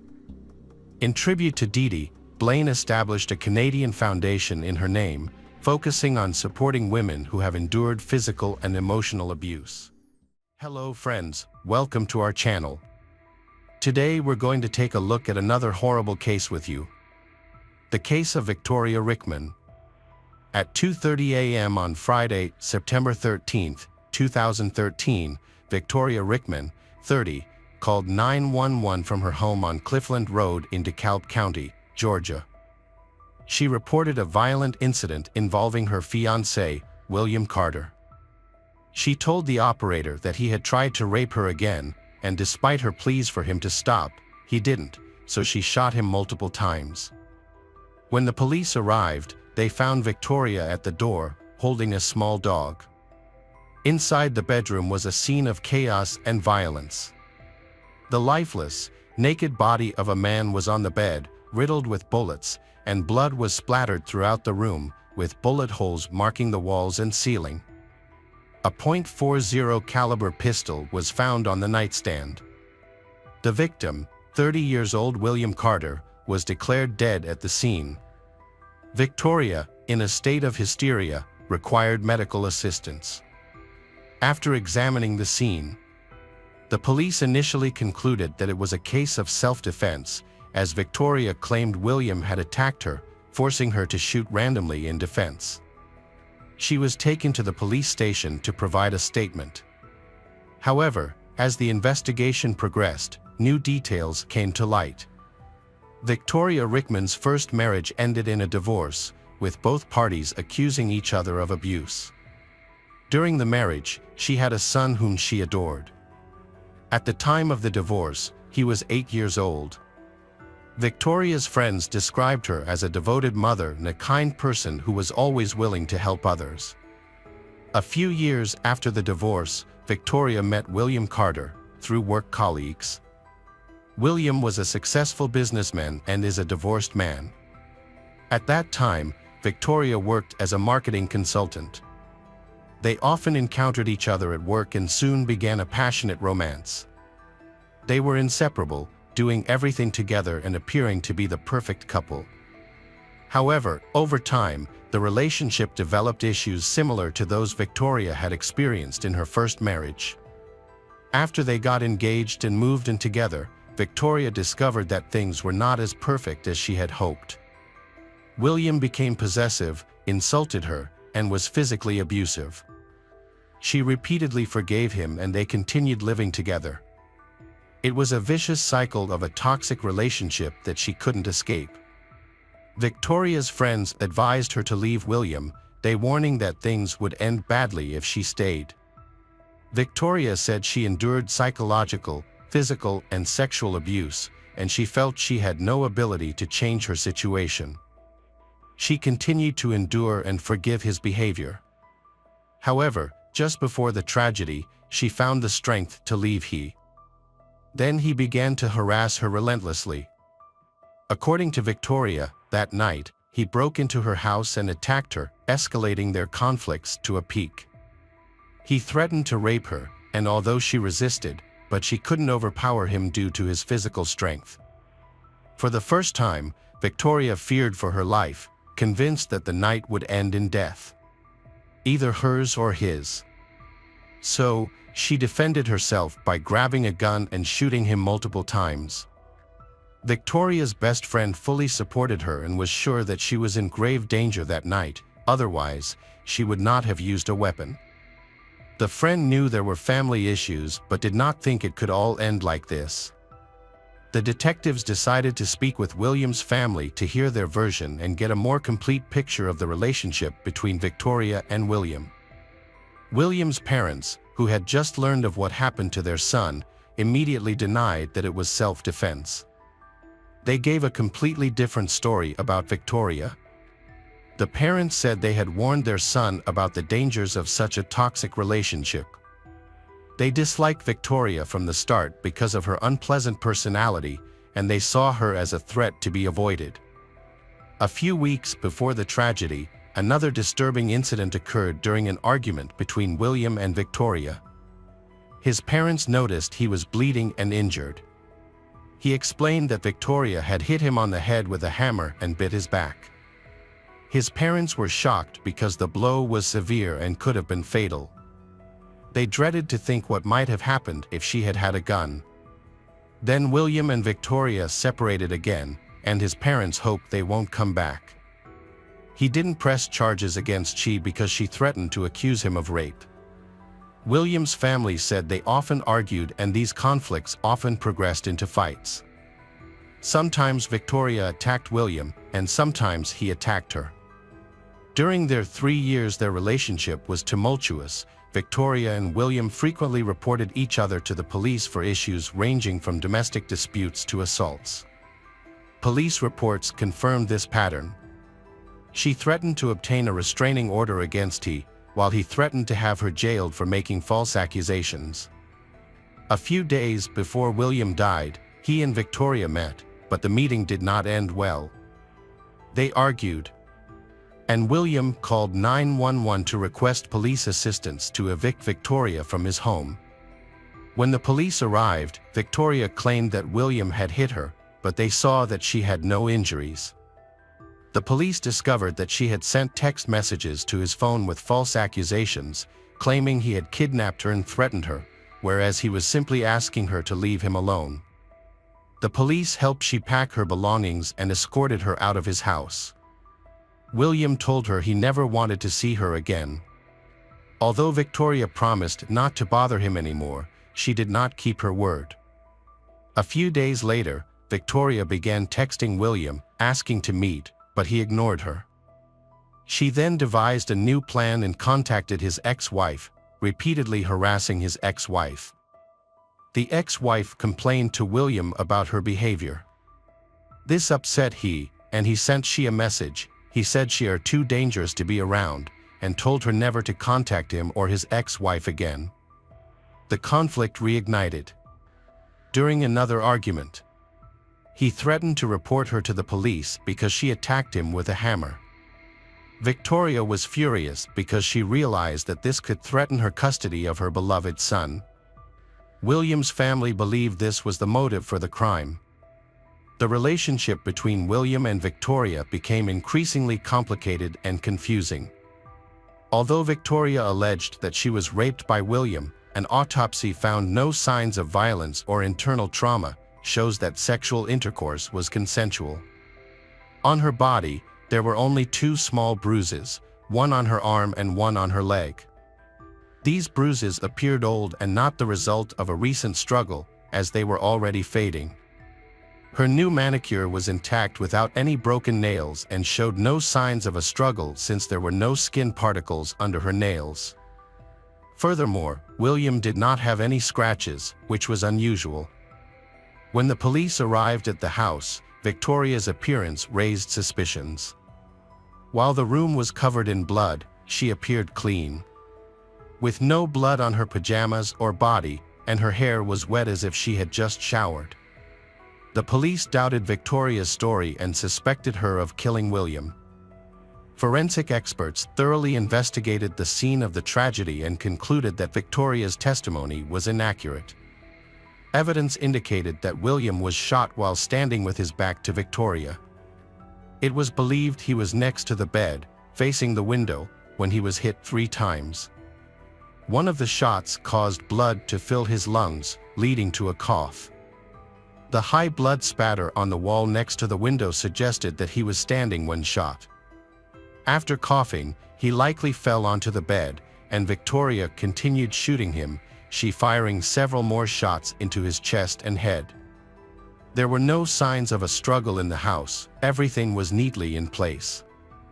This also contradicts Victoria's testimony that a struggle occurred. Victoria was detained and brought to the police station for questioning. Upon hearing she was accused of murdering William, her expression changed drastically, surprised by the accusation. When the police tried to collect her phone as evidence for examination, she tried to snatch it back furiously. This behavior seemed strange to the investigators. It seemed that she was hiding something on the phone and feared it would be discovered. Investigators examined the correspondence between Victoria and William, as well as their phones, revealing that William deeply loved her. He sent heartfelt messages, calling her the love of his life, but expressed concern about her actions. He feared her false accusations might lead to his imprisonment. Subsequent messages from William show a marked change in tone. The investigation uncovered that Victoria had sent herself a threatening message from William's phone to incriminate him. Further evidence showed that Victoria had attacked William on at least 2 occasions, yet she called the police and claimed he attacked her. Victoria threatened to smear her neighbor Plunkett when he tried to evict her from the flat. Victoria Rickman was charged with first-degree murder and held without bail. She finally stood trial for the murder of William Carter in August 2017, after spending almost 4 years in jail. Once a vibrant and attractive woman, famous for her beautiful appearance, Victoria appeared completely different and almost unrecognizable in court. Several men testified about how skillfully she had manipulated them during flirtations, causing them to become infatuated with her and willing to do anything for her. Even some police officers admitted they were captivated by Victoria's beauty and flirtatious behavior when she responded to complaints of domestic violence, make them side with her. These officers later regretted their lack of impartiality. A prime example of Victoria's manipulation was her relationship with Deputy Sheriff Colby County Price. She reported threats from William to him. Upon seeing bruises on her body, he entrusted her with one of his personal pistols for self-defense. This same pistol was used in the shooting of William. Additionally, the deputy sheriff took Victoria to a shooting range and taught her how to use a gun, and she developed her shooting skills expertly. After William was murdered, Victoria first called Cuba Price and then, on his advice, she called 911. During the trial, Cuba Price admitted he was captivated by Victoria, despite being married at the time. He thought their relationship might evolve, but denied having an affair, stating they were just friends. By the trial, he no longer worked at the sheriff's office and was instead an instructor at the Air Force Base. He had been fired 5 days after William's death for not cooperating with the investigation, as he protected and defended Victoria. The charges alleged that Victoria used her charm to entice William to her home on that tragic night. Sadly, William could no longer share his side of the story, so the prosecutor presented it on his behalf. According to the prosecutor, Victoria called William that evening, inviting him over with the promise of intimacy, thereby luring him into a trap. Once he arrived, she allegedly took advantage of the situation and killed him in cold blood by shooting him 9 times. The prosecutor argued that shooting him 9 times was excessive. Her decisive actions suggested premeditation, leading the prosecutor to conclude that it was a planned murder. Additional evidence supported this conclusion. At the time of the murder, Victoria was living with another man, Andrew, in his house. That night, she asked Andrew to stay at his mother's house so she could be alone and get a good night's sleep. Trusting her, Andrew agreed and went to his mother's. Just half an hour after he left, Victoria contacted William, and he arrived at her house after midnight. It's unclear what she said to him on the phone, but it's presumed she invited him over. There were no signs of forced entry. Victoria herself opened the door for William. He did not break into her home and was unaware of her address until she gave it to him during the call. During the trial, the doctor who examined Victoria after the murder testified, and photos of Victoria were presented. The doctor stated that he found no injuries on her body, including any defensive wounds or fresh bruises. It appeared she had not been raped, as their relationship was consensual. Notably, a bruise on her hand, which she claimed was from a fight with he, was visible in a selfie taken the day before his murder, proving it was unrelated to self-defense. Photographs from the crime scene were also shown at the trial. William's naked body, with multiple gunshot wounds, was found lying face up on the bed. His clothes were on the floor next to the bed, his watch was neatly placed on the nightstand, and he held a gold chain in his left hand. It seemed he was disturbed while dressing, and when he tried to refasten his necklace, he was shot. An expert confirmed that William was shot from behind, indicating he posed no threat to Victoria. An autopsy revealed that William was shot 9 times. 4 times in the chest, 3 in the back, and twice in the head. He also had bruises on his chin and left hand, likely caused by a blunt object. Blood spatters were found on the wall, curtains, and pillows on the floor. The medical examiner suggested that William was facing the window when he was first shot in the back, fell onto the bed, and was then shot the remaining times. During the trial, questions were raised about the reloading of the pistol. The pistol can only hold 12 rounds, yet 9 spent cartridges were found at the scene, leaving 4 bullets in the pistol. This totals 13 bullets, leading the prosecution to conclude that Victoria had reloaded the pistol.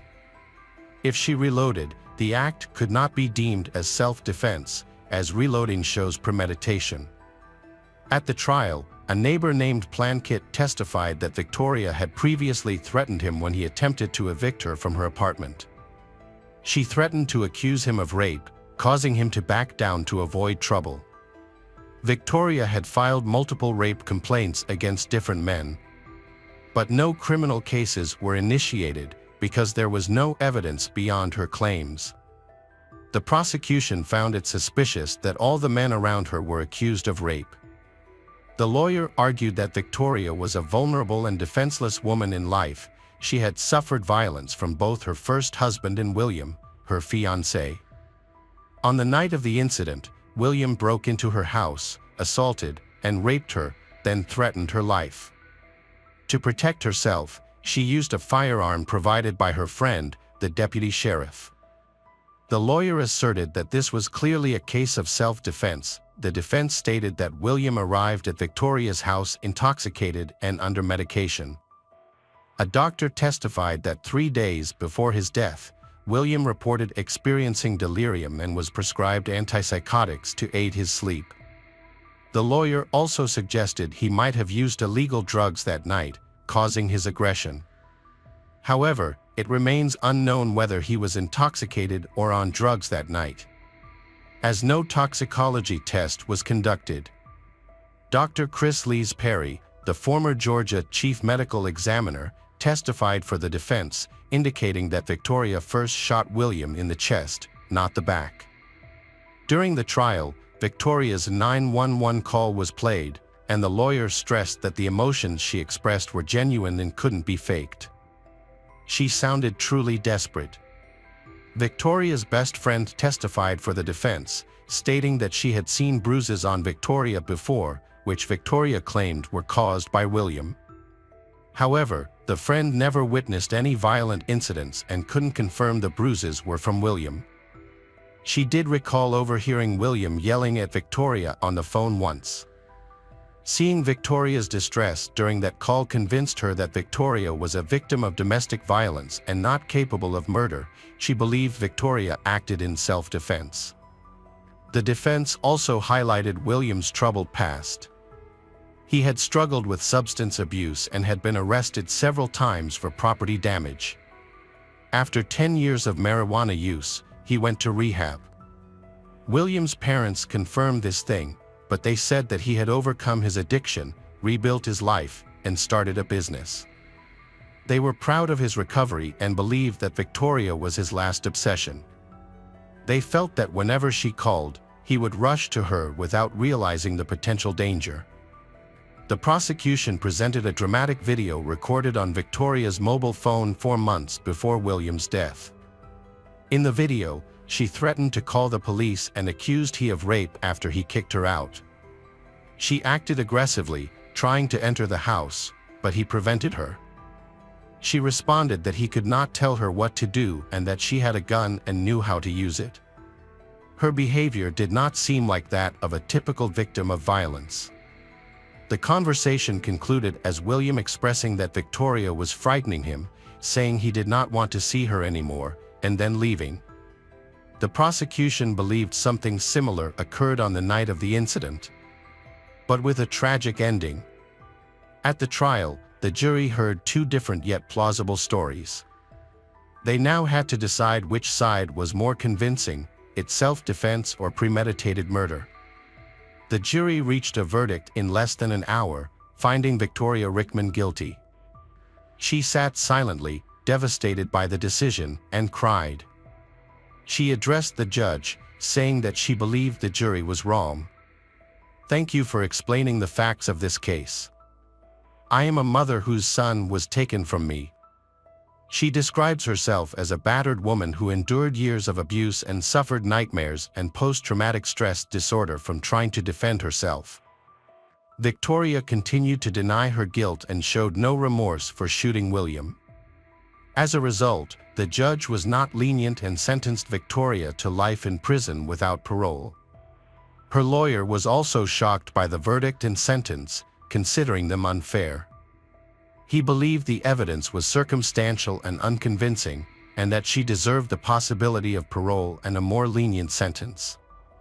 Victoria is appealing and hopes her case will be reviewed, but so far her requests have been denied. William's daughter is being raised by his mother, and Victoria's son is being raised by her ex-husband. Hello again, true crime fans, we've got another mysterious case to explore. The case of Gabrielle Ujlaki. Friendship during youth is very important. However, finding a true friend for life can be challenging.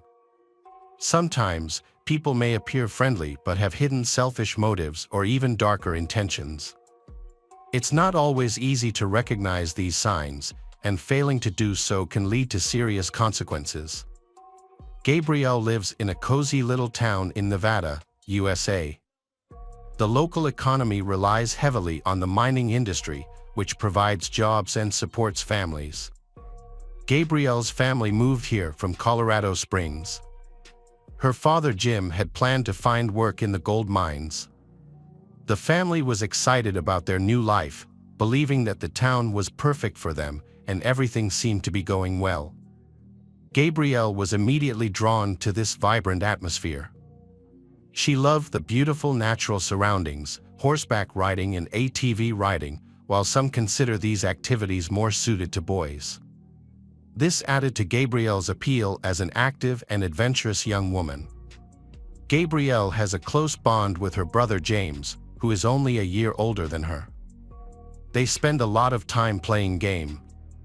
Their family, united and loving, always supports each other through difficult times. Even when their parents decided to divorce, they handled the situation calmly to protect their children from emotional distress. After the divorce, both parents maintained a friendly relationship and resolved issues related to property division and child custody without conflict. After the divorce, her mother, Alicia, moved away but chose to live nearby so they could co-parent. Both parents took turns caring for Gabrielle and James and maintained open communication, which helped ease the emotional impact of the divorce on the children. This approach allowed Gabrielle to grow into a strong and intelligent young woman. She became very independent and faced challenges without fear. From a young age, Gabrielle helped her parents with housework. By the age of 16, Gabrielle was skilled at horseback riding, herding cattle, and helping on the farm, and was admired by her family and neighbors for her diligence and professionalism. She was cheerful and easy to get along with.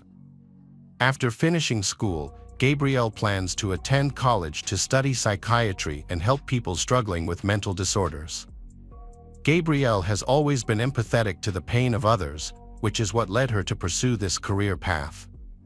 However, in 2020, Gabrielle faced bullying at school. Her best friend noted that many of her classmates suddenly turned against her that year for no apparent reason. This friend suspected that envy and jealousy were the main causes, as many girls were jealous of Gabrielle's beauty and intelligence and targeted her for bullying. Eventually, Gabrielle had to switch schools, but she remained optimistic. She had a small group of close friends who truly loved and supported her. Gabrielle started to spend more time on horse racing, where she met others who shared her interests. One of them was Bryce Dickey, who was a couple of years older than her. They quickly became friends, and Gabrielle often referred to him as an older brother. However, it seemed that Bryce wanted something more than friendship. He spent a lot of time with her, and she got along well with his family. Bryce was known to be a kind and polite young man who, like Gabrielle, was always willing to help those in need. Gabrielle and Bryce became close friends because of their similar personalities. They made plans to meet up, as they often did. That day, Gabrielle was at her father's house, where he was practicing with his rock band. She was eager to spend time with her father. She was chatting happily with the band members and even invited Bryce to watch. Unfortunately, Bryce missed practice. Bryce then plans to pick Gabrielle up by car to his house to watch a movie and promises to drop her off later. When her father Jim got home around 7:30 p.m., he discovered that Gabrielle was not home. He searched the house, calling her name, but received no response. Worried, Jim tried calling her, but her phone was turned off. This was unusual, as Gabrielle was usually responsible. She was never late, and it seemed unlikely that she would forget to come home on time. The worried father called Gabrielle's brother James, but he also had no idea where she was. Jim then called Bryce to ask about his daughter. Bryce told Jim that after driving around the city for a few hours, Bryce dropped Gabrielle off near the school, where she met a guy he didn't recognize. Bryce then left to avoid interrupting their conversation. Jim asked Bryce again why they didn't go to the movie as planned. Bryce explained that he and Gabrielle had simply changed plans and decided to drive along country roads.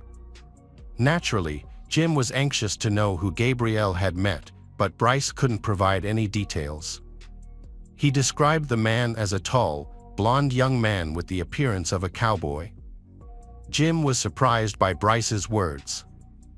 He didn't understand who this stranger was or why Bryce would leave Gabrielle with a stranger instead of taking her home as planned. Bryce had always made sure to take care of Gabrielle, so this behavior seemed unusual. Bryce was very worried about what had happened. He felt guilty for not taking Gabrielle home, explaining that she had asked him to leave. Bryce now realized that the situation could be serious and that something might have happened to her. He remembered that the stranger was driving an old RD F-150 pickup truck. This only added to the family's worries, as none of her friends owned such a vehicle. Gabrielle's family tried calling her hundreds of times, but each call went straight to voicemail. Concerned, her parents decided to contact the police. However, as usual, the police assumed that Gabrielle had probably just run away or gone out with friends and would return soon. However, her parents knew that this was not normal for Gabrielle. She had very few friends and none of them knew where she was. Gabrielle had no family problems, addictions, or mental health concerns, and there had been no recent conflicts. To her family, her sudden disappearance was a clear indication that something serious had happened. The sheriff realized the seriousness of the situation.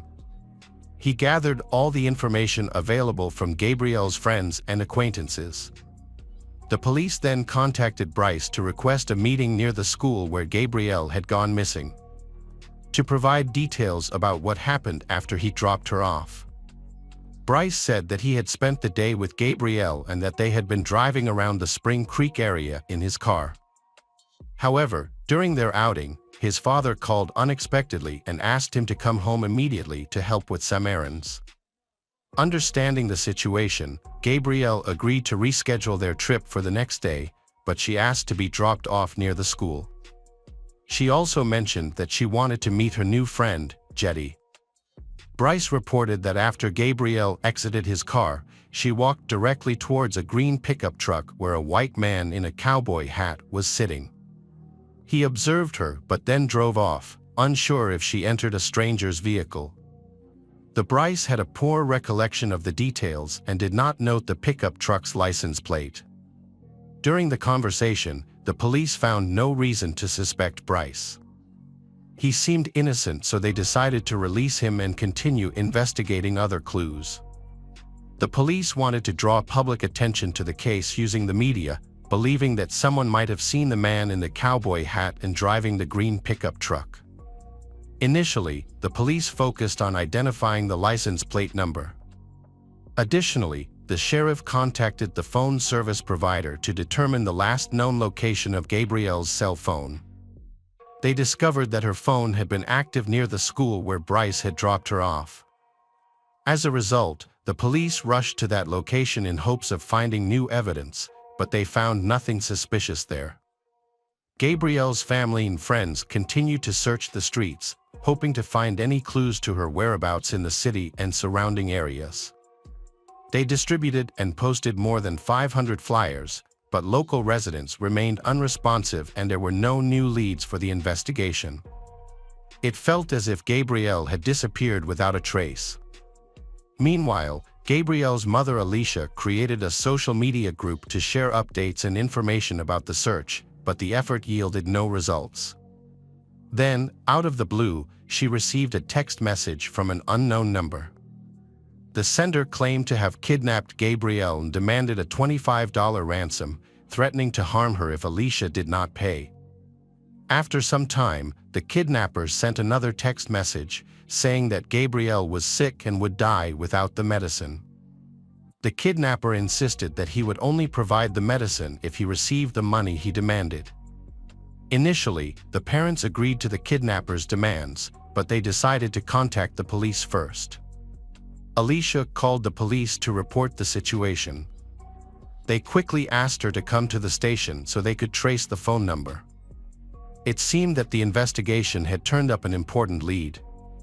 While police were trying to track down the phone number used by the kidnapper, one of the search team leaders contacted the police. He informed them that volunteers were searching about 20 kilometers from the city when they discovered a puddle of what appeared to be dried blood on the side of the road. The search team got out of their vehicles and began searching the area, where they eventually discovered a blue tarp in the bushes. Underneath, they found the body of a girl lying face down, her clothes matching Gabrielle's description. One of the police officers entered the office and announced that the interview with Alicia would have to be postponed because they had to go to the scene where the body was discovered. Alicia began to cry, and upon arriving at the scene she identified Gabrielle. Forensic experts determined that Gabrielle had been raped, as her pants and underwear were pulled down to her ankles. She had been strangled and her throat had been slit. Which was the cause of death? Police found Gabrielle's headphones tangled in a nearby tree branch. They also found a used condom and its packaging near her body. This provided a clue to the investigation. Police wanted to learn more about Jetty, Gabrielle's new acquaintance, but no one could provide specific details about him. Finding this individual became a top priority. Gabrielle's family received significant support from social networks, with Bryce being particularly notable. He maintained close contact with Gabrielle's mother, father, and brother, offering help and expressing his sorrow. He described Gabrielle as a bright person and a close friend he would never forget. Meanwhile, the police began their investigation by obtaining warrants to search the Gabrielle's computer and mobile phone. They also needed to analyze the evidence they had collected, including DNA found on a condom, which was crucial for solving the case. It was suspected that Gabrielle might have been targeted by an internet predator with a history of sexual violence. The police quickly created and reviewed a list of registered sex offenders in the area who might have been connected to the incident. To identify the criminal, all the information needed to be compared. However, this process took a long time, causing the investigation to drag on. Meanwhile, the police quickly checked the information from the kidnapper. They were able to trace the phone number that called the Alicia to demand a ransom. Unfortunately, this number was not registered in Nevada. It was a hidden number bought online, making it impossible to track. The police first wanted to identify Jetty, who was considered the prime suspect in the case. After obtaining information from Gabrielle's phone, the police quickly located him. However, they were disappointed to discover that Jetty was in Alaska at the time of Gabrielle's death. Although they had met shortly before the incident and had planned to meet again, he was not the one who raped and murdered her. He had an alibi. He had not left Alaska during that time. The police decided to investigate all other people with similar initials, driving similar cars, and living in the city, surrounding areas, and near where the body was found. They were only able to identify two young men driving a green pickup truck, but both had alibis, as they were far away at the time of the murder. This stalled the investigation. The police then contacted Gabrielle's family again, hoping to get new information. Alicia said that in the weeks before her death, Gabrielle had been dating a guy who was pursuing a cowboy lifestyle, living on a ranch and competing in rodeos. They quickly broke up because Gabrielle wasn't ready for intimacy. After the breakup, they remained friends, but during some nasty arguments, he made extreme comments about wanting her dead. After verifying his alibi, it seems the investigation has stalled once again. However, the police took one last approach to identifying the suspect.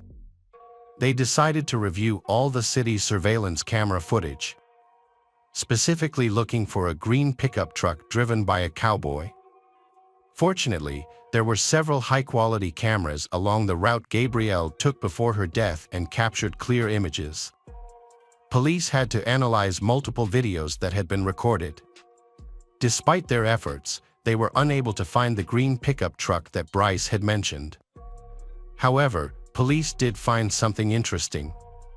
The blue Chevy pickup that Bryce himself drove really was on the recording. He did not stop or let anyone out, which suggests that he lied about the green pickup truck. The police then decided to trace the route the blue pickup took.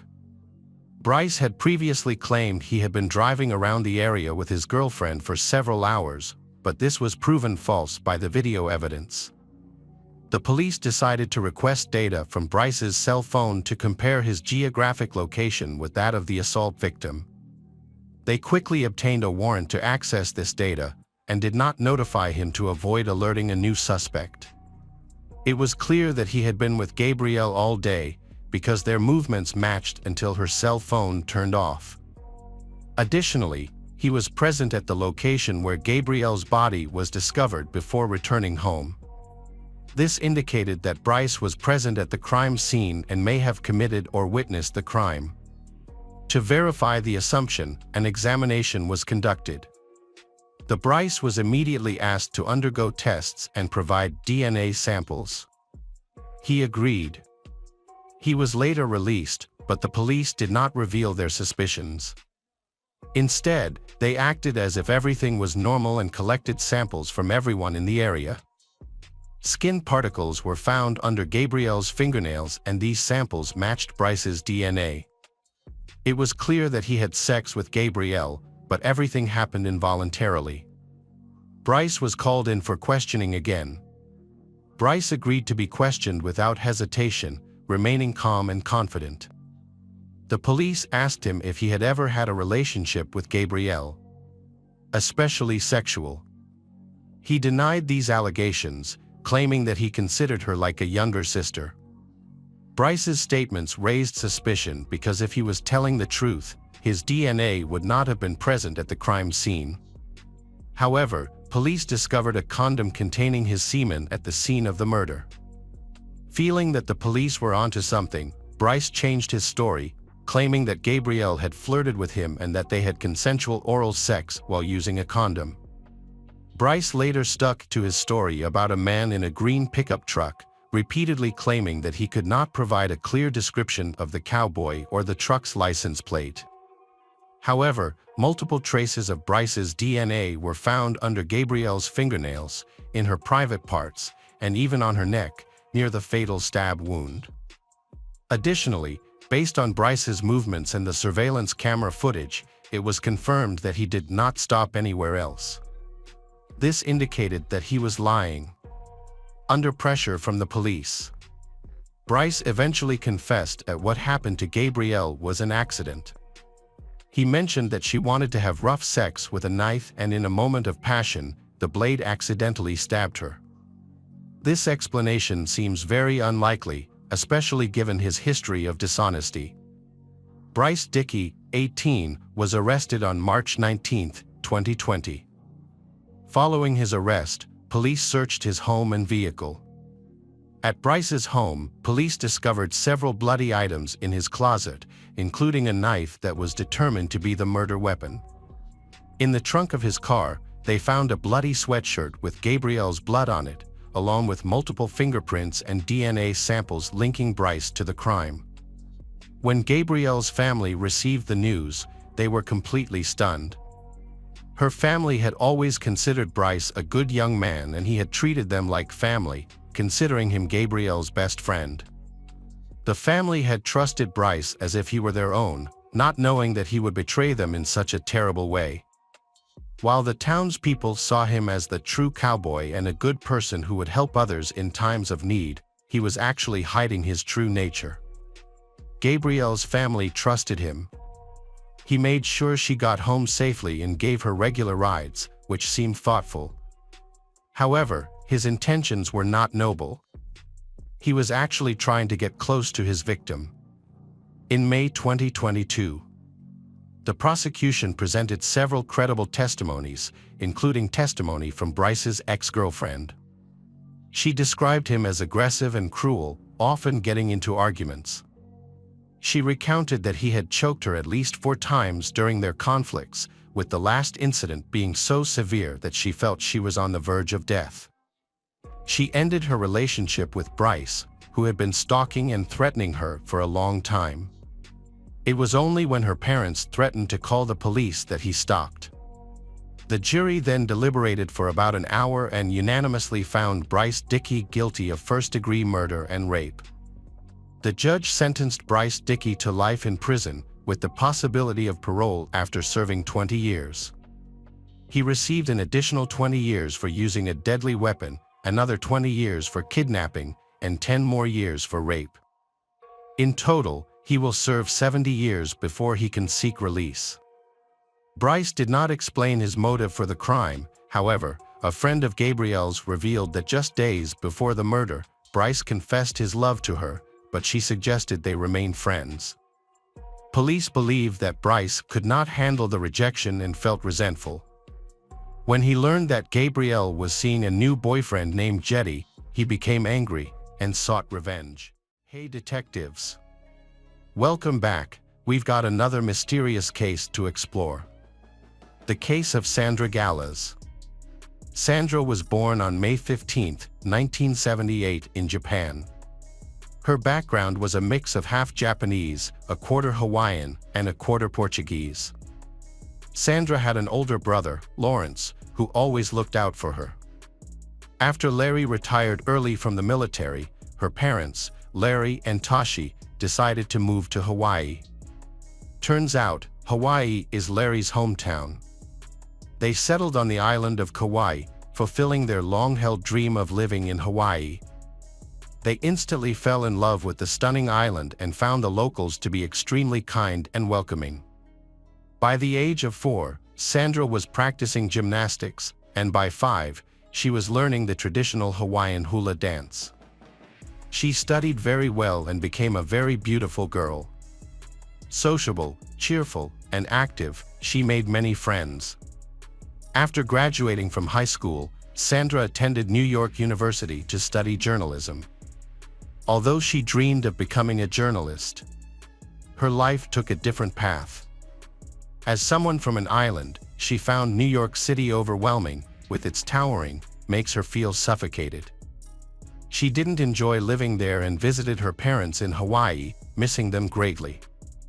After graduating, Sandra returned to Hawaii, where she met Darren Gallas, who was working as a builder at the time. Darren was captivated by Sandra's beauty, and they began dating in 1999. With her parents' blessing, they got married, and Sandra took his last name. They bought their own house on the island of Kauai. They appeared to be a happy, loving family. Sandra and Darren had 2 sons.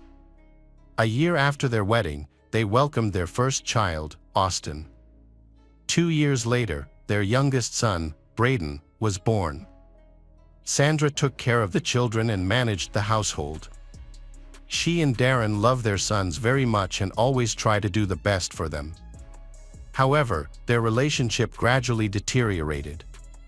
In 2005, Sandra discovers Darren has been having affairs with 2 married women. She found their phone numbers among his belongings.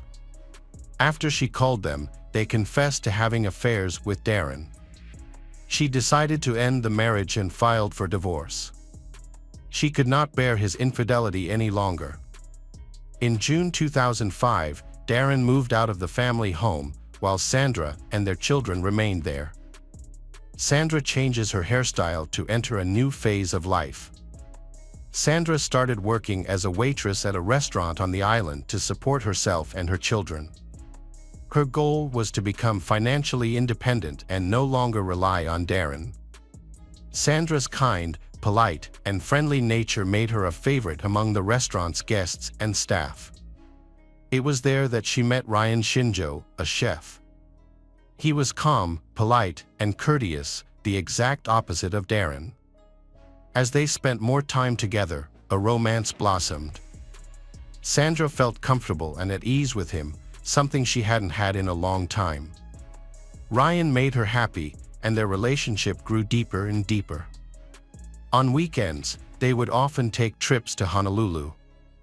And Ryan would shower her with gifts. Sandra's parents were overjoyed to see their daughter happy again after a difficult divorce. Sandra and Ryan had plans to move in together, but unfortunately, those plans were not meant to be. Soon, tragedy struck. On January 25, 2006, 27-year-old Sandra was brutally murdered. That morning, before going to work, Ryan visited her. But when he knocked on the door, there was no answer. This was unusual, because they had agreed that he would stop by to visit her before going to work. He began checking the area around the house to understand what was going on and found that the garage door was closed and the lights were still on, meaning someone must be inside. He thought it was Sandra and that she simply hadn't heard the knocking at the door. Ryan looked out the garage window, and he saw a strange sight inside. Inside the car, Sandra was half lying down and unresponsive. Concerned that she might be suffocating from exhaust fumes, he screamed and called her name. But she did not answer. Panicked, he rushed to a neighbor's house, about half a kilometer away, for help. Together, they managed to open the garage door. Upon entering, he touched Sandra. He found her body was already cold. Immediately, he called 911 to report that Sandra was not showing any signs of life. Sandra, 27, was pronounced dead by paramedics. Police began examining her body, which was found inside the car. She was partially lying down, with her lower body in the driver's seat and her upper body thrown back onto the front passenger seat. It was clear that Sandra had been dead for some time and had been attacked. Her body showed signs of beating and had lacerations on his neck, indicating that she had been murdered. Forensic experts searched the crime scene for evidence, but found none. There were no CCTV cameras or witnesses in the area. Police suspected that Sandra had been trying to escape from someone, as it appeared she had been in a hurry to leave.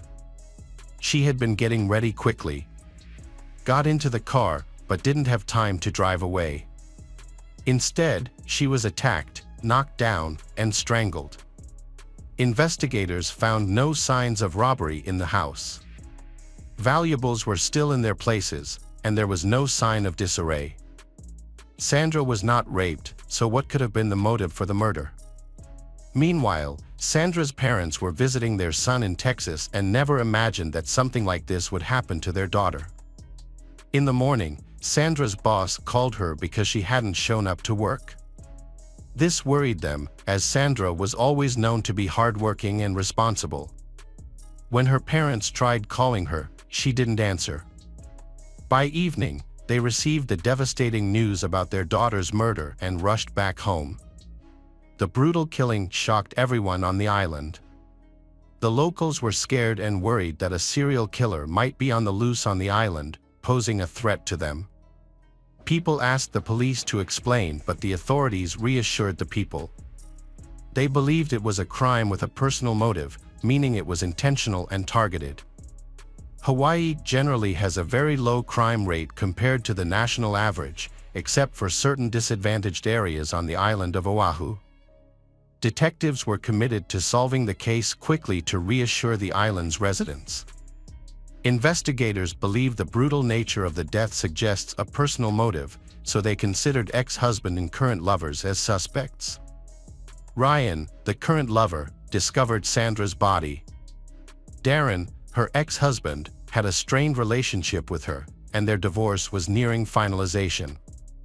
Darren is very sad about their divorce, and he became enraged upon learning about her affair with Ryan. Additionally, Darren and she was embroiled in a heated custody battle, which caused constant conflict. As a result, investigators questioned both suspects, Darren and Ryan, at the scene. First, they interrogated Darren. He stated that the day before the incident, he had picked up the children according to the court-ordered schedule. He took them to kindergarten in the morning, painted his mother's room while they were away, and then picked them up, spending a pleasant time with them. Darren claimed that when Sandra was supposed to pick up the children in the afternoon after work, but instead, the police came to him with bad news about her death. Darren claimed he was not involved in Sandra's death. Even though they are divorced, they still maintain a peaceful relationship and keep in touch for the sake of their children. Initially, he spoke confidently, but his actions showed the opposite. In the middle of the interrogation, he became nervous, confused his statements, and raised the police's suspicions. He could not provide verifiable alibis. At the time of the tragic incident, their children were too young to give statements, being only 3 and 5 years old. According to Darren, he was home alone at the time. But he failed the polygraph test. Turns out, he never called Sandra to check why did she come home late, which was unusual, leading investigators to suspect him of Sandra's murder. A search warrant for his home has been issued. The police discovered that a room remained unpainted, contradicting his claims. This suggested he might have had the opportunity to go to Sandra and kill her. After thoroughly inspecting the house, investigators found nothing relevant to the case. Despite their suspicions, the detective had to let Darren go home. They interviewed people close to he and Sandra, including her parents, all suspected him of having something to do with her death. He was known to be extremely jealous and controlling. He did not want to leave her and opposed the divorce until the last minute. Sandra had no enemies. Her family and relatives believe that Darren is the only person who could be her killer. Sandra's new lover, Ryan, provided an alibi. Although he failed a polygraph test, he was removed from the list of suspects. An autopsy revealed that Sandra died from strangulation, with characteristic marks on her neck and hemorrhages in her eyes. Her body also showed multiple injuries, indicating a painful death. Detectives were convinced that Darren was directly involved in her death, but they lacked the evidence to prove it. 2 years later, Sandra's undershirt was re-examined. During this detailed investigation, DNA was found and sent for analysis. The results revealed that Darren's DNA was present on her undershirt. This led authorities to consider charging him with murder, as it was considered vital evidence. However, the prosecutor decided against pursuing charges due to insufficient evidence. Before the murder, they were in regular contact and saw each other, especially when he came to pick up the children. Therefore, it is possible that his DNA accidentally got on her clothes without being related to the murder. The children, Austin and Braden, lived with their father, Darren. He had been granted full custody. The loss of their mother, Sandra, at such a young age was a significant shock for them. Austin and Braden's maternal grandparents have requested custody of the 2 children, citing Darren's aggressive behavior and his endangerment of the children. They believed he was responsible for Sandra's death and accused him of alienating the children from their grandparents. Despite these accusations, the court awarded full custody to Darren. He later married his new girlfriend, Kyron, and moved on with his life. As time passed, the investigation made no progress. Sandra's parents maintained regular contact with investigators, determined to seek justice for their daughter. From the moment he learned of Sandra's murder, her father vowed to continue to find the culprit so that he could be punished by the law. Thanks to the persistence of Sandra's parents and their close cooperation with the police, the case was eventually solved. The family offered a $20,000 reward to anyone providing information leading to the arrest and conviction of their daughter's killer, but still no one spoke up. It was not until 2012 that a team of investigators was assigned to look into the case. They reviewed all the materials with a fresh perspective and discovered some other details. In the documents, they found letters from Sandra to the attorney handling her divorce. These letters showed that her relationship with Darren was very strained. The letters revealed that she was afraid of his aggressive behavior. He had threatened her, was unhappy about her new relationship, and had harassed her. The most important evidence is the sign that Darren is a fussy person. Sandra mentioned that he was so meticulous and organized in everything he did, to the point that he wrote down in his diary every time she was upset about something, no matter how minor. This information intrigued the police, causing them to return to Darren's house to find and examine the diary. When they found out, they were shocked because he had kept detailed notes of every complaint about Sandra. He recorded every day of their life. For instance, he noted when she was 5 minutes late for a meet or bought the wrong kind of bread.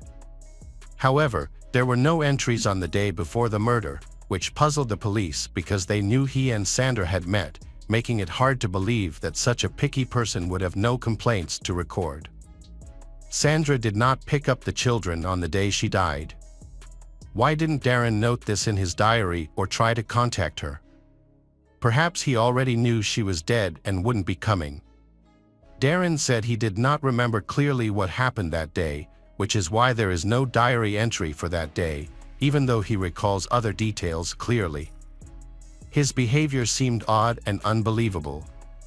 Researchers speculated that he killed Sandra because he didn't want a divorce. In October 2012, Darren was charged with second-degree murder, with bail set at $1 million. He managed to post bail, allowing him to stay home during the trial preparation. Darren maintained his innocence. His lawyer pointed out that there was no evidence against him except DNA on the clothes, which might have ended up there for legitimate reasons, as he often picked up the children.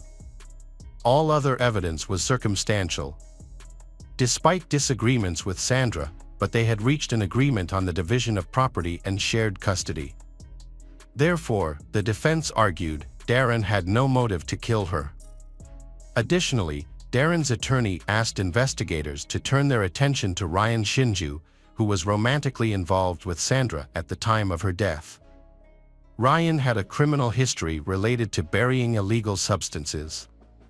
However, he denied all accusations against him, citing an alibi for the time of Sandra's death. He also cooperated fully with the investigation. He attributed his past criminal record to youthful mistakes and emphasized that he has not committed any offenses since then and has shown no inclination toward violence. Sandra's relatives and friends, called as witnesses for the prosecution, supported Ryan's statements. They described him as a kind person who Sandra felt very comfortable around. None of them believed Ryan could commit murder, especially since he had no motive. However, they had a different opinion about Darren. Darren was a cruel and domineering. He was someone Sandra feared. She avoided seeing him to avoid angering him. By court order, Sandra was forced to give Darren the opportunity to communicate with the children, even though she did not want to. Ryan added that he and Sandra planned to move in together for her protection against Darren. He suspects Darren is the person behind the crime, although there is no direct evidence. During the trial, Darren was portrayed poorly and was likely to be convicted. On his lawyer's advice, Darren accepted a plea bargain from the prosecution to reduce his sentence. This decision disappointed Sandra's family, but the prosecutor argued that a plea deal was the better option because without enough evidence, Darren could be acquitted. The prosecutor estimated a 50% chance of conviction, so Sandra's family agreed to the plea deal. In May 2018, 12 years after Sandra's murder, Darren pleaded guilty to first-degree assault on his wife, causing serious bodily harm. He did not provide any details about the crime. He was sentenced to imprisonment with the possibility of parole after serving 85% of his sentence. In March 2022, his minimum term was reduced by 6 months. He may be eligible for parole in 8 years, with the earliest release date being May 2, 2026, and the latest May 1, 2028. He is currently serving his sentence in prison. Sandra's parents are still upset by the sentence, considering it unfair that Darren received only 8 to 10 years for a brutal murder. They believe he acted in a calculated, planning everything meticulously. He allegedly cleaned the crime scene thoroughly, wore gloves, and hid all evidence. He also provided a false, claiming he was painting walls, which was later proven untrue. Now that Sandra's parents are over 80, they live a peaceful and steady life. Her father had several heart attacks due to severe stress after losing his daughter. His biggest wish was to see Darren put in jail. Their son, Lawrence, often visits them from Texas. Sandra's parents hope Darren will one day feel remorse for his actions. Sandra lived a respectable life. Her children are now adults, living independently, no contact with maternal family, so little is known about them. Sandra's parents think Darren is the one who turned her children against her and her maternal family. During the trial, Sandra's children, then adults, sided with Darren and his parents. They do not believe that their father killed their mother. They attended all the hearings and, after Darren was convicted, cut ties with their mother's family. They believe that their mother's family put their father in prison. Welcome back, detectives. Let's dive into another horrible case. The case of Elizabeth Johnson. Elizabeth Johnson was 23 years old, and her husband was 25. They lived in Tempe, Arizona, USA. Although on the surface they appear to be a happy couple, their reality is much different. Elizabeth's life has been through many hardships, which have negatively impacted her relationships. Her parents were addicted to illegal substances and barely cared for her, forcing her to grow up in poverty. Fortunately, her time in this dreadful environment was short-lived. Her mother passed away when she was still young, drowning after losing consciousness from an overdose of illegal drugs. At that time, her father was also in a state of madness and could not help her. A few years later, her father died from liver disease, which was also linked to his addictions. After these incidents, Elizabeth was sent to an orphanage. Several families adopted her, but then they returned her to the orphanage. These childhood damage caused Elizabeth much suffering. She had behavioral problems and was often labeled a problem child. Now she's faced with adult problems that she doesn't know how to handle. Those who knew her well said she was immature for her age, and she lived in constant fear of abandonment. This fear made her intensely jealous of her boyfriend, Logan. Elizabeth had difficulty controlling her emotions, leading to severe psychological stress. This often resulted in conflicts with her lover, Logan. During these conflicts, she frequently lost control and sometimes physically attacked him. Her immaturity made her unable to understand her own actions. Despite this, Logan loved her, and they got married after dating for a few months. He hopes that marriage will help she change. Unfortunately, her fear grew and her tantrums became very disturbing. For example, during a picnic, they had a fight, and Logan narrowly avoided falling into the fire. He only suffered minor burns. However, when she wasn't aggressive, they seemed like a great couple. Treat each other well and have the ability to become an ideal family. Logan was already suspicious of Elizabeth's change, but he continued to hope for the best. Sometime after the marriage, they discover that Elizabeth is pregnant, which was a big surprise for them. They feel unprepared to become parents. Initially, they had planned to establish themselves before having children, so Elizabeth decided she did not want to become a mother. However, she later changed her mind and chose to continue with the pregnancy. Their son, Gabriel, was born on May 3, 2009. Unfortunately, this did nothing to make Elizabeth more mature. She still behaved like a child. According to those around her, her anger outbursts became unpredictable. During these times, she would latch on to minor issues to provoke conflicts. Gabriel is quite difficult, and she has to try very hard to control him. The boy always wanted to be comforted, and whenever Elizabeth left him alone, he would start crying. His cries irritated her, causing her to lose her temper and yell. It was a chaotic situation, and Logan trying to stay calm for the sake of the child. During that period, Logan worked hard to support his young family, which often kept him away from home. At home, he always tries to help his wife and take care of the children. He wanted to be close to his son, but Elizabeth's temperament made things difficult. Not only was she as volatile as before, but baby's constant crying and irritability made her ready to lash out at Logan over minor issues. Her jealousy increased. She becomes more suspicious of Logan's interactions with other women. Her fear of being abandoned turned into panic, haunting her. Everything is getting worse and worse. Elizabeth accused Logan of loving their son, Gabriel, too much. She even grew jealous of the child, convinced that Logan loved her less since his birth. During her angry outbursts, her behavior became more extreme. She started smashing things, including household appliances and dishes. On one occasion, she even took a kitchen knife and cut up the sofa and her son's bed.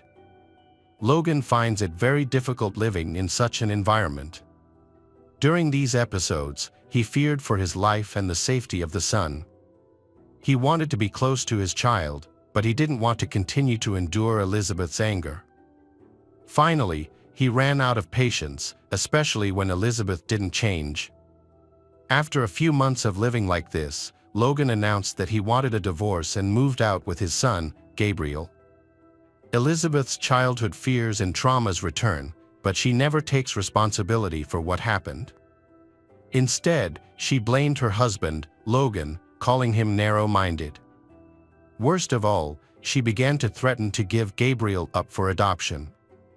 Logan assured her that he could take care of the baby himself, making such an action unnecessary.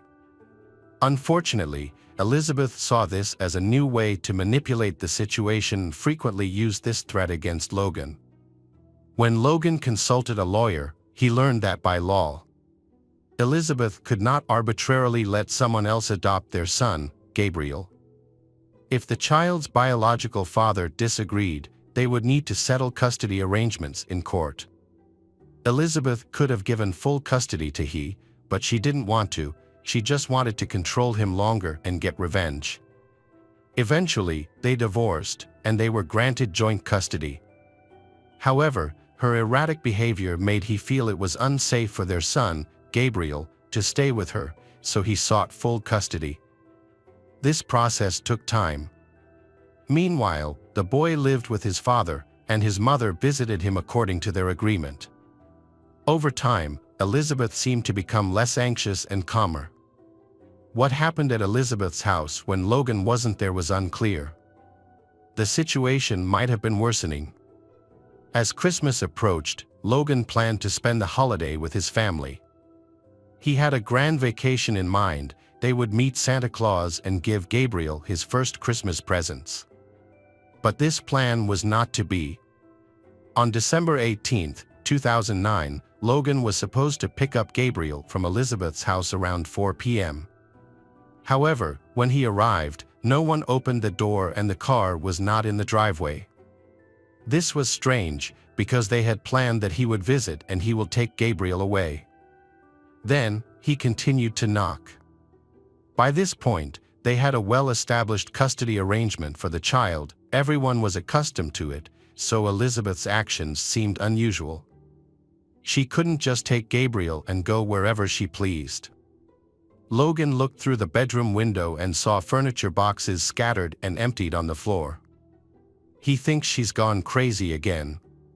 She must have packed her things and taken Gabriel away to an unknown location, so he became very worried and immediately contacted the police. Unfortunately, by law, nothing could be done because Elizabeth was Gabriel's biological mother. She was the child's legal guardian. The authorities ignored Logan's worries. Although this made he feel discomfort, he was forced to go home. For the following days, nobody managed to reach Elizabeth. She remained silent. No one understood what had happened, making the situation more complicated. Only Logan and his family were interested in the search. The police ignored his warnings that Elizabeth could be a danger to Gabriel. He had no choice but to do everything to contact she. Unexpectedly, on December 27th, he received a message from an unknown number, but it was clear it was from Elizabeth. She wrote that he would never find his beloved son, Gabriel. She was leaving the country, and when she arrived, she would send him the exact address where he could find Gabriel's body. She also added that, earlier, she had strangled her son, Gabriel. After hearing these words, Logan could barely stand, but he immediately called the unknown number. At first, Elizabeth ignored those calls, but finally answered on the 6th attempt.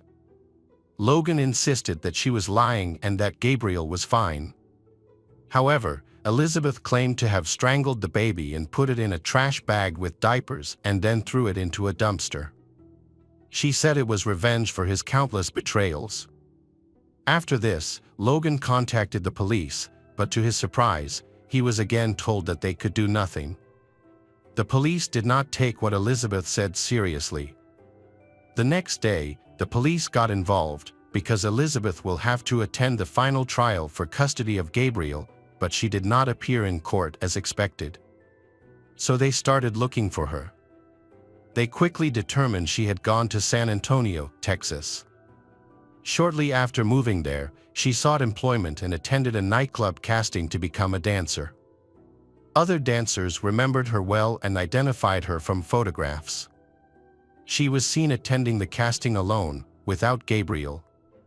However, after that, she did not appear. From the first time we met, everyone realized that she had a very bad personality. Detectives found that Elizabeth had tried to get jobs at 2 nightclubs at the same time. However, then, her actions became puzzling because she didn't start working at either place. Investigators tried to determine the last time she was with Gabriel before she called Logan to report the murder. From trip records, they learned that on December 27th, she bought a bus ticket traveling between states. Gabriel did not accompany her on this trip from San Antonio to Florida. The investigation brought them to Miami on December 29, where Elizabeth was arrested at a motel. Investigators questioned her about Gabriel's whereabouts and interrogated her about messages and a call to Logan. She denied the accusations, claiming she only wanted to annoy and get back at he. She mentioned she was heading to San Antonio to meet a couple interested in adoption. This was actually about illegally handing over a child to strangers. She claimed that she spent 3 days with they to ensure they were suitable and capable of caring for Gabriel. On the third day, they met at a park. She gave Gabriel to they and left to begin a new life. She couldn't recall their names or contact details. But after some thought, she mentioned that the woman might be named Cheryl. It all sounds unreasonable, and the most confusing thing is that Elizabeth decided to leave Gabriel with a stranger, while Logan wanted to take care of the boy himself. Why is it necessary to separate the child from the father and find another family to raise the boy? That is illegal. Elizabeth had no answers to these questions. Law enforcement officers searched the San Antonio landfill using specially trained dogs, as there was a chance that the tip given to Logan was true. However, Gabriel's body was not found there. Then, authorities focused their attention on a family suspected of illegally adopting Gabriel. For Logan, this lead was his last hope of finding his son alive. Logan recalled a similar incident 6 months earlier. On that occasion, she went to the airport with Gabriel, seemingly planning to start a new life. Luckily, she didn't make it to the plane and was arrested by the police for trying to kidnap Gabriel. Elizabeth recounted that she cried a lot at the airport. And then, she met a 40-year-old woman named Tammy Smith. Seeing her hugging Gabriel and crying, Tammy decided to comfort her by expressing sympathy. She confided in Tammy that she felt incapable of being a good mother to her baby. Tammy then asked if she was considering giving her baby up for adoption. At first, she insisted that she wouldn't do it. Despite this, she and Tammy became friends after their encounter. They shared many similarities, particularly a difficult past. Tammy had worked as a dancer in a strip club and had been married to 2 men simultaneously at one point. She had a deep fear of being alone, which negatively impacted her life and relationships. She had been married 5 times and had 3 children with different men. All her children lived with their biological fathers, and she had lost parental rights. Unexpectedly, after 2001, changes occurred in Tammy's life. She decides that she really wants to raise her child and get her child back. There was no longer an opportunity to give birth again. So she turned to the services of the black market. During the investigation, it was established that Tammy adopted 2 children and was constantly looking for young mothers with problems so that she could adopt more children. She used social networks to persuade young women to give up their children and even approached pregnant women on the street, asking if they were planning to give up the child. After talking with Tammy, Elizabeth decided to give Gabriel up for adoption. Tammy became Gabriel's mother. When Logan learned of this, he immediately reported it to the police. Gabriel was taken from the Tammy home and returned to live with his father Logan. Tammy claimed that she did not know about the falsification of the adoption documents. Logan attempted to obtain custody to prevent Elizabeth from being able to see Gabriel again. However, the process dragged on for 6 months, which ultimately led to Gabriel's disappearance. After being arrested, Elizabeth launched a public relations campaign to support herself while awaiting trial. She frequently communicated with the media, gave interviews, and blamed Logan for the incident. She argues that if he agrees to let Tammy adopt Gabriel, none of this would have happened. Logan was shocked by her actions, which he perceived as driven by revenge. During the custody trial, he repeatedly sought sole custody, as he was the primary caregiver. Elizabeth wasn't interested in the boy and just wanted to get rid of him. Despite this, the court awarded joint custody. He tried to challenge this decision, but the court did not agree. After several months, Elizabeth faced multiple charges, including forging Logan's signature on adoption documents. However, the court considered this a minor crime, so it only imposed a 30-day prison sentence for signature forgery. During this time, the custody trial concluded. He was given full custody of Gabriel, but he still has no idea where the boy is. Investigators found no evidence of a crime, such as blood stains on the car, and did not find Gabriel's body. So they began to suspect that there might be a black market in child trafficking involved. This theory seemed plausible, since San Antonio is statistically a hub for black markets. Elizabeth had been in the city for some time, so it is likely that she had contact with organizations involved in child trafficking. During this time, she lived in a motel with her child, Gabriel, but later moved out without him. This is a common tactic used by these organizations, which often conduct exchanges in inexpensive motels to avoid drawing attention. Suspicion was heightened by the fact that Elizabeth had no relatives or acquaintances in San Antonio, suggesting her choice of location was deliberate. These factors all corroborate the initial story the detective shared after her arrest, suggesting that Gabriel may have been with strangers. The biggest challenge was keeping track of the child, which was almost impossible, as he was so young. There were several indirect signs. After arriving in San Antonio, Elizabeth posted on social media that if you want to do something, you will find a way to do it. In another post, she mentioned starting a new life. Later, she shared a photo showing 2 diamond rings. Logan knew she couldn't afford such expensive jewelry, valued at over $20,000. Elizabeth claimed they were gifts from admirers, but this seemed unlikely. This new information supports the theory that she sold Gabriel illegally, as payments for such transactions are not typically made in cash. During the investigation, the detectives contacted a young woman who had worked part-time as a nanny for Elizabeth when she first arrived in San Antonio with Gabriel. The girl was hired through an ad and looked after Gabriel for a day. She was shocked by how indifferent Elizabeth was to her son. Elizabeth didn't care if he was tired, needed sleep, or was hungry. The only thing Elizabeth requested was to give the boy medicine regularly to keep him quiet. Elizabeth simply wanted him to remain silent. The type of medication was unknown, but it was likely a sedative. Elizabeth spent 3 years in prison before her trial began.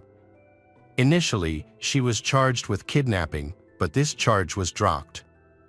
At that time, the law allowed a mother with joint custody to move across the country with her child, so it wasn't illegal. She was later charged with endangering Gabriel's life. The trial lasted 2 days, after which the jury found Elizabeth guilty. She was sentenced to 5 years and 3 months in prison. This decision angered many people. Logan was shocked when his 7-month-old son, Gabriel, goes missing, but Elizabeth is given only a light sentence. The prosecutor's office said they had no evidence to prove Elizabeth harmed or killed Gabriel, so no other charges could be brought against Elizabeth. Elizabeth denied the story she told Logan over the phone after Gabriel's disappearance. She continued to deny murdering her son, claiming instead that she gave the child to a couple. She explained that the message and call were meant to anger Logan. And she lied about the boy's body being in the dump. Detectives repeatedly questioned her in prison, trying to get information about Gabriel. Throughout this time, she never cooperated with the investigation, nor did she share anything with Logan or her lawyer. Elizabeth insisted that she knew nothing about Gabriel's condition. She also has no interest in knowing what happened to her son or where he is now. Logan was convinced that the child had been dead for a long time, believing she had indeed disposed of him at the dump, as she mentioned in the message. A recording of a phone conversation between Elizabeth and her old friend Temmie surfaced. Elizabeth was aware that all prison calls were recorded, so she deliberately lied to distract the detectives. During the call, she praised the detectives for their work but then expressed outrage. Then, she confesses that Temmie ruined her life. Temmie got her involved in illegal activities. Temmie's reaction seemed genuine, as she denied all of Elizabeth's accusations.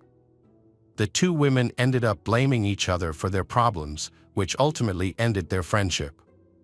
It remains unclear who was lying during the call. In 2014, Elizabeth was released from prison and placed on probation for 3 years. However, she repeatedly violated the terms. Just a month later, she moved to New Mexico, which was a serious violation since she was required to regularly report to her probation officer. As a result, Elizabeth was arrested and extradited back. She was briefly imprisoned again. Meanwhile, the search for Gabriel continued, without success. Police occasionally receive new leads, but all lead to dead ends, including DNA analysis, reviewing CCTV footage, tracking geolocation, and searching databases. No matter how hard they tried, the boy was never found. After serving her prison sentence, Elizabeth was released. She changed her name several times to start anew and eventually got married, settling in New Mexico. In May 2021, she became pregnant again. This caused controversy. Many criticized Elizabeth, believing she shouldn't become a mother again, fearing she might abandon or harm the child. When speaking to reporters, Elizabeth continued to deny all allegations.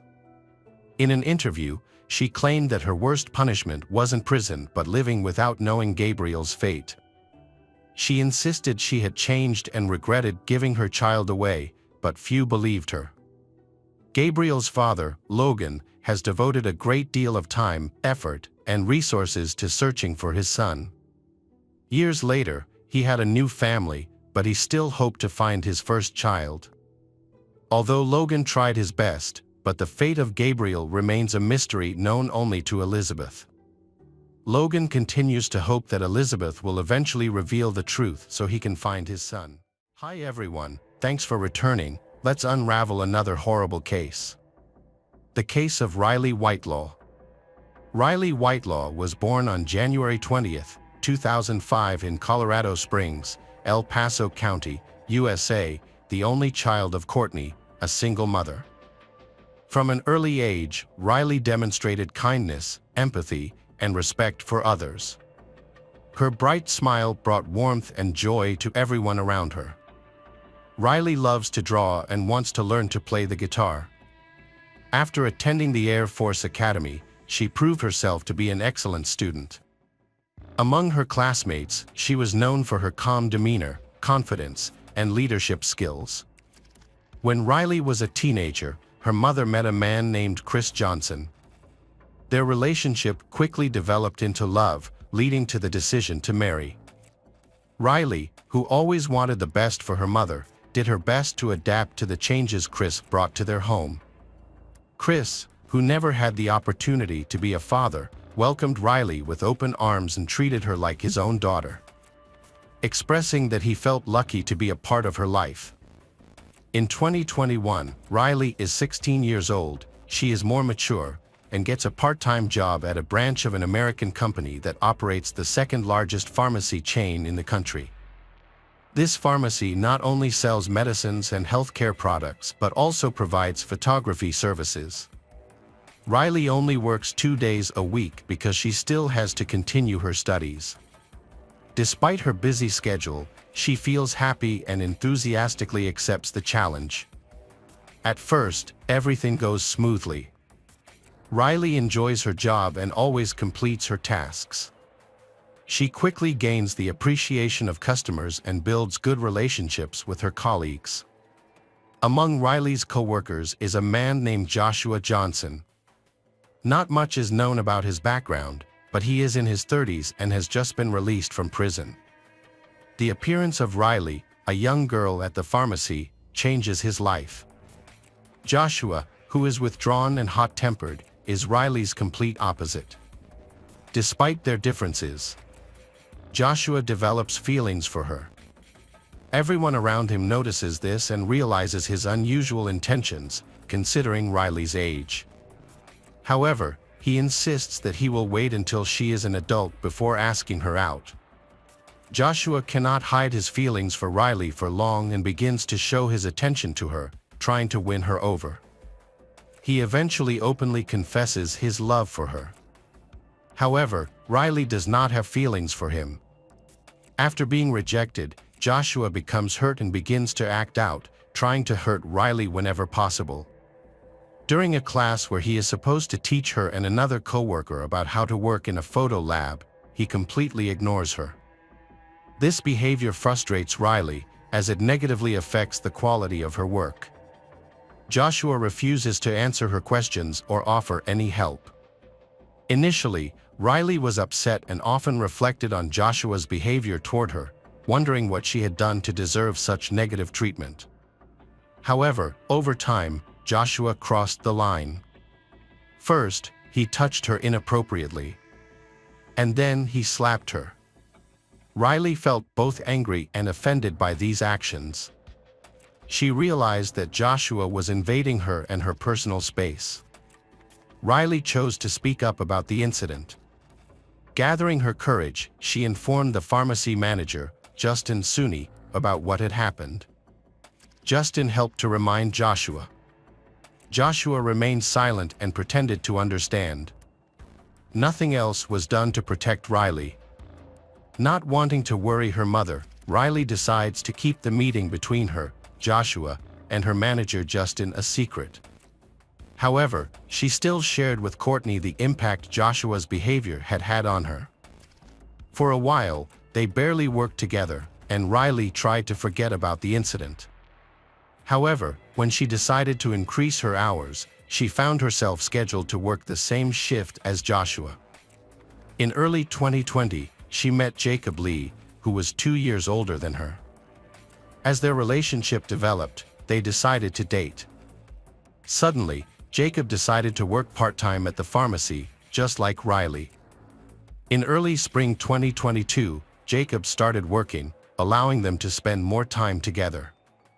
Like Riley, Jacob quickly became friends with all the employees, except Joshua. Although there were no major conflicts between them, Joshua always seemed uncomfortable whenever they had to work together. Jacob wasn't the only one who noticed. The second manager, Crystal Ismail, also noticed that Joshua was jealous of Jacob because he was Riley's boyfriend. Joshua saw Jacob as his rival. Joshua still didn't give up on his love and continued to try to get closer to Riley. Feeling frustrated by his harassment, Riley finally asked for a change in her working hours. After a while, Riley needed more money and wanted to work overtime. Her boss informed her that she would have to work the same shift as Joshua because she had no other choice. Riley shared her concerns with Jacob. Riley shares her concerns with Jacob, but he doesn't take her words seriously and doesn't realize the severity of the situation. This disappoints Riley. On June 11, 2022, Riley was at the pharmacy where Crystal was in charge of management, and everything was going smoothly. Although Joshua was on the same shift as Riley, he took advantage of his coworker's distraction to enter the break room. First, he placed a busy sign on the bathroom door, then blocked the view of one of the surveillance cameras with containers, and finally taped the window. The exact details of what happened next remain unclear, but when it was time for Riley's break, she entered the break room where Joshua was hiding, ready to put her plan into action. At approximately 5:44 p.m., surveillance camera footage captured a customer named Alicia Shanky in the store when she heard a woman scream. Seconds later, she heard the door close, but Alicia ignored it. She made her purchase and left the store. Meanwhile, in the break room, Joshua attacked Riley with a knife, and the attack was both quick and brutal, and Riley died instantly. Crystal, the store manager, becomes concerned when Riley does not return to work after her break and becomes even more suspicious when she notices that Joshua is also missing. She quickly goes outside the door where the trash can is. As she approaches, she sees someone's bare feet and, feeling scared, she rushes back to the pharmacy, locking the front desk door to prevent anyone from entering. This allows Joshua to dispose of Riley's blood-stained items in the trash without being seen. He then returns home. A few minutes later, Crystal mustered up the courage and went outside again, but the person was gone. Unable to find Riley, she decided to contact the manager, Justin. She also called Jacob, but he had no information on Riley's location. Justin then went to the pharmacy to investigate the situation. It was a little after 6 p.m. when he arrived. When he arrived, he quickly began reviewing the surveillance camera footage and saw Riley walking towards the break room. In an earlier recording, he noticed Joshua stacking boxes and containers to block the camera's view. Justin walked into the break room, quickly opened the door, and turned on the lights. He was horrified to see blood everywhere. And in the corner of the room, he found Riley's body. Shocked, Justin called the police at 6:05 p.m. 10 minutes later. Officers arrived at the pharmacy, where they discovered Riley's body. She was found on the floor with her badge and headphones nearby. In addition to the severe neck injury, she had suffered several other injuries. Alicia, a customer at the pharmacy during the day, passed by the scene that evening and noticed police and patrol cars. She stopped to report the screams she had heard earlier. Police officers Steve Alonso and Mike Lee began their investigation. Meanwhile, someone informed Riley's mother, Courtney, of the tragic news. The distraught mother rushed to the pharmacy and was stunned when she arrived at the crime scene. When asked by police if she knew anyone who Riley's enemies were or who might have committed such an act, Courtney did not remember Joshua. She believed her daughter was the victim of a robbery and did not know that her daughter was actually murdered by a coworker. Police collected evidence at the crime scene and sent the body for forensic examination. The Riley had 42 stab wounds, and there were similar injuries on her hands, suggesting she attempted to defend herself. Experts concluded that she died from a lack of oxygen. Joshua fled the city early in the morning but was stopped by a patrol officer as he headed toward the New Mexico border. The officer was unaware of his actions and arrested him based solely on his appearance, as his face was covered in cuts, scrapes, and bruises. When asked about his injuries, Joshua claimed that he had been attacked in a store in Colorado Springs. However, when the patrol officer contacted Colorado Springs police, they discovered that Joshua was actually the suspect in Riley's murder and not the victim. Afterwards, he was arrested and brought back to the city. Currently, the pharmacy's representatives are not making any statements to the media. Police have denied permission to share information that might disrupt the ongoing investigation. The pharmacy has closed its doors and is no longer serving customers. Nearby, the community has set up a makeshift memorial for Riley, adorning it with numerous flowers, letters, and gifts from those who are grieving. Joshua admitted during his initial police interview that he was in love with Riley. He admitted to being in the break room with her but claimed that the incident was accidental. This confession led police to identify him as the person who had been near Crystal at the dumpster. Despite the evidence against him, Joshua maintained his innocence and denied obstructing the view of the security camera. Police later discovered his DNA on the murder weapon. After obtaining a court warrant to search his home, they found a black hoodie with blood and traces of DNA belonging to Riley. Joshua was charged with first-degree murder and held without bail in El Paso County, with his trial scheduled for June 2022. Riley's funeral was held on June 23, 2022. Her mother received many letters of support from classmates, pharmacy customers, and others. On November 15, 2022, Joshua pleaded not guilty to all charges at his preliminary hearing. The trial was originally scheduled to begin on March 6, 2023, but the defense requested additional time to prepare and requested that Joshua undergo a mental health evaluation to determine whether he was competent to stand trial. As a result, the trial was postponed. The evaluation later determined that Joshua was sane. He remains in custody at the El Paso County Jail, with bail set at $10 million. In late September 2023, after all attempts to postpone the trial, Joshua finally appeared in court and faced Riley's relatives. On the first day of the trial, the prosecutor explained to the jury that Joshua and Riley both worked at a pharmacy and detailed the events that took place there. The defense maintained that Joshua happened to be at the crime scene.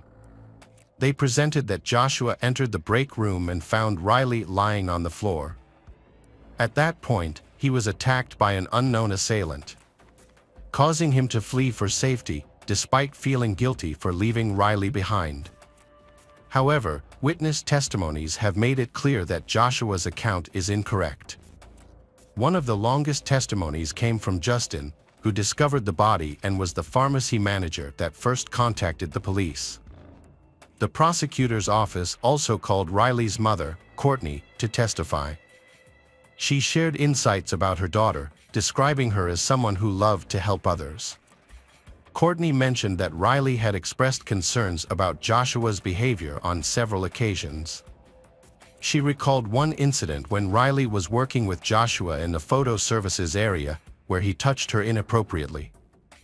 This led Riley to speak with her supervisors, resulting in her being allowed to change her work schedule. In October 2023, after arguments from both the prosecution and defense had concluded, after an hour of deliberations, the jury reached a verdict. Joshua Johnson was convicted of first-degree murder. The judge expressed gratitude to everyone who contributed to achieving justice, especially the Colorado Springs police. After the trial, some expressed their anger toward Joshua, while others chose to remember Riley as a kind, young girl who tragically lost her life because of his actions. On the podium in the auditorium, there were 3 items: an empty vase, a bag containing 42 purple stones, and a small bouquet of sunflowers. Riley's loved ones had brought these items on purpose. The stones represented the number of wounds Riley had suffered. Each person giving a speech took a handful of stones and put them in a vase. The 9th and final speaker was her mother, Courtney. She wore a jacket with the insignia of the National Guard, where her daughter served.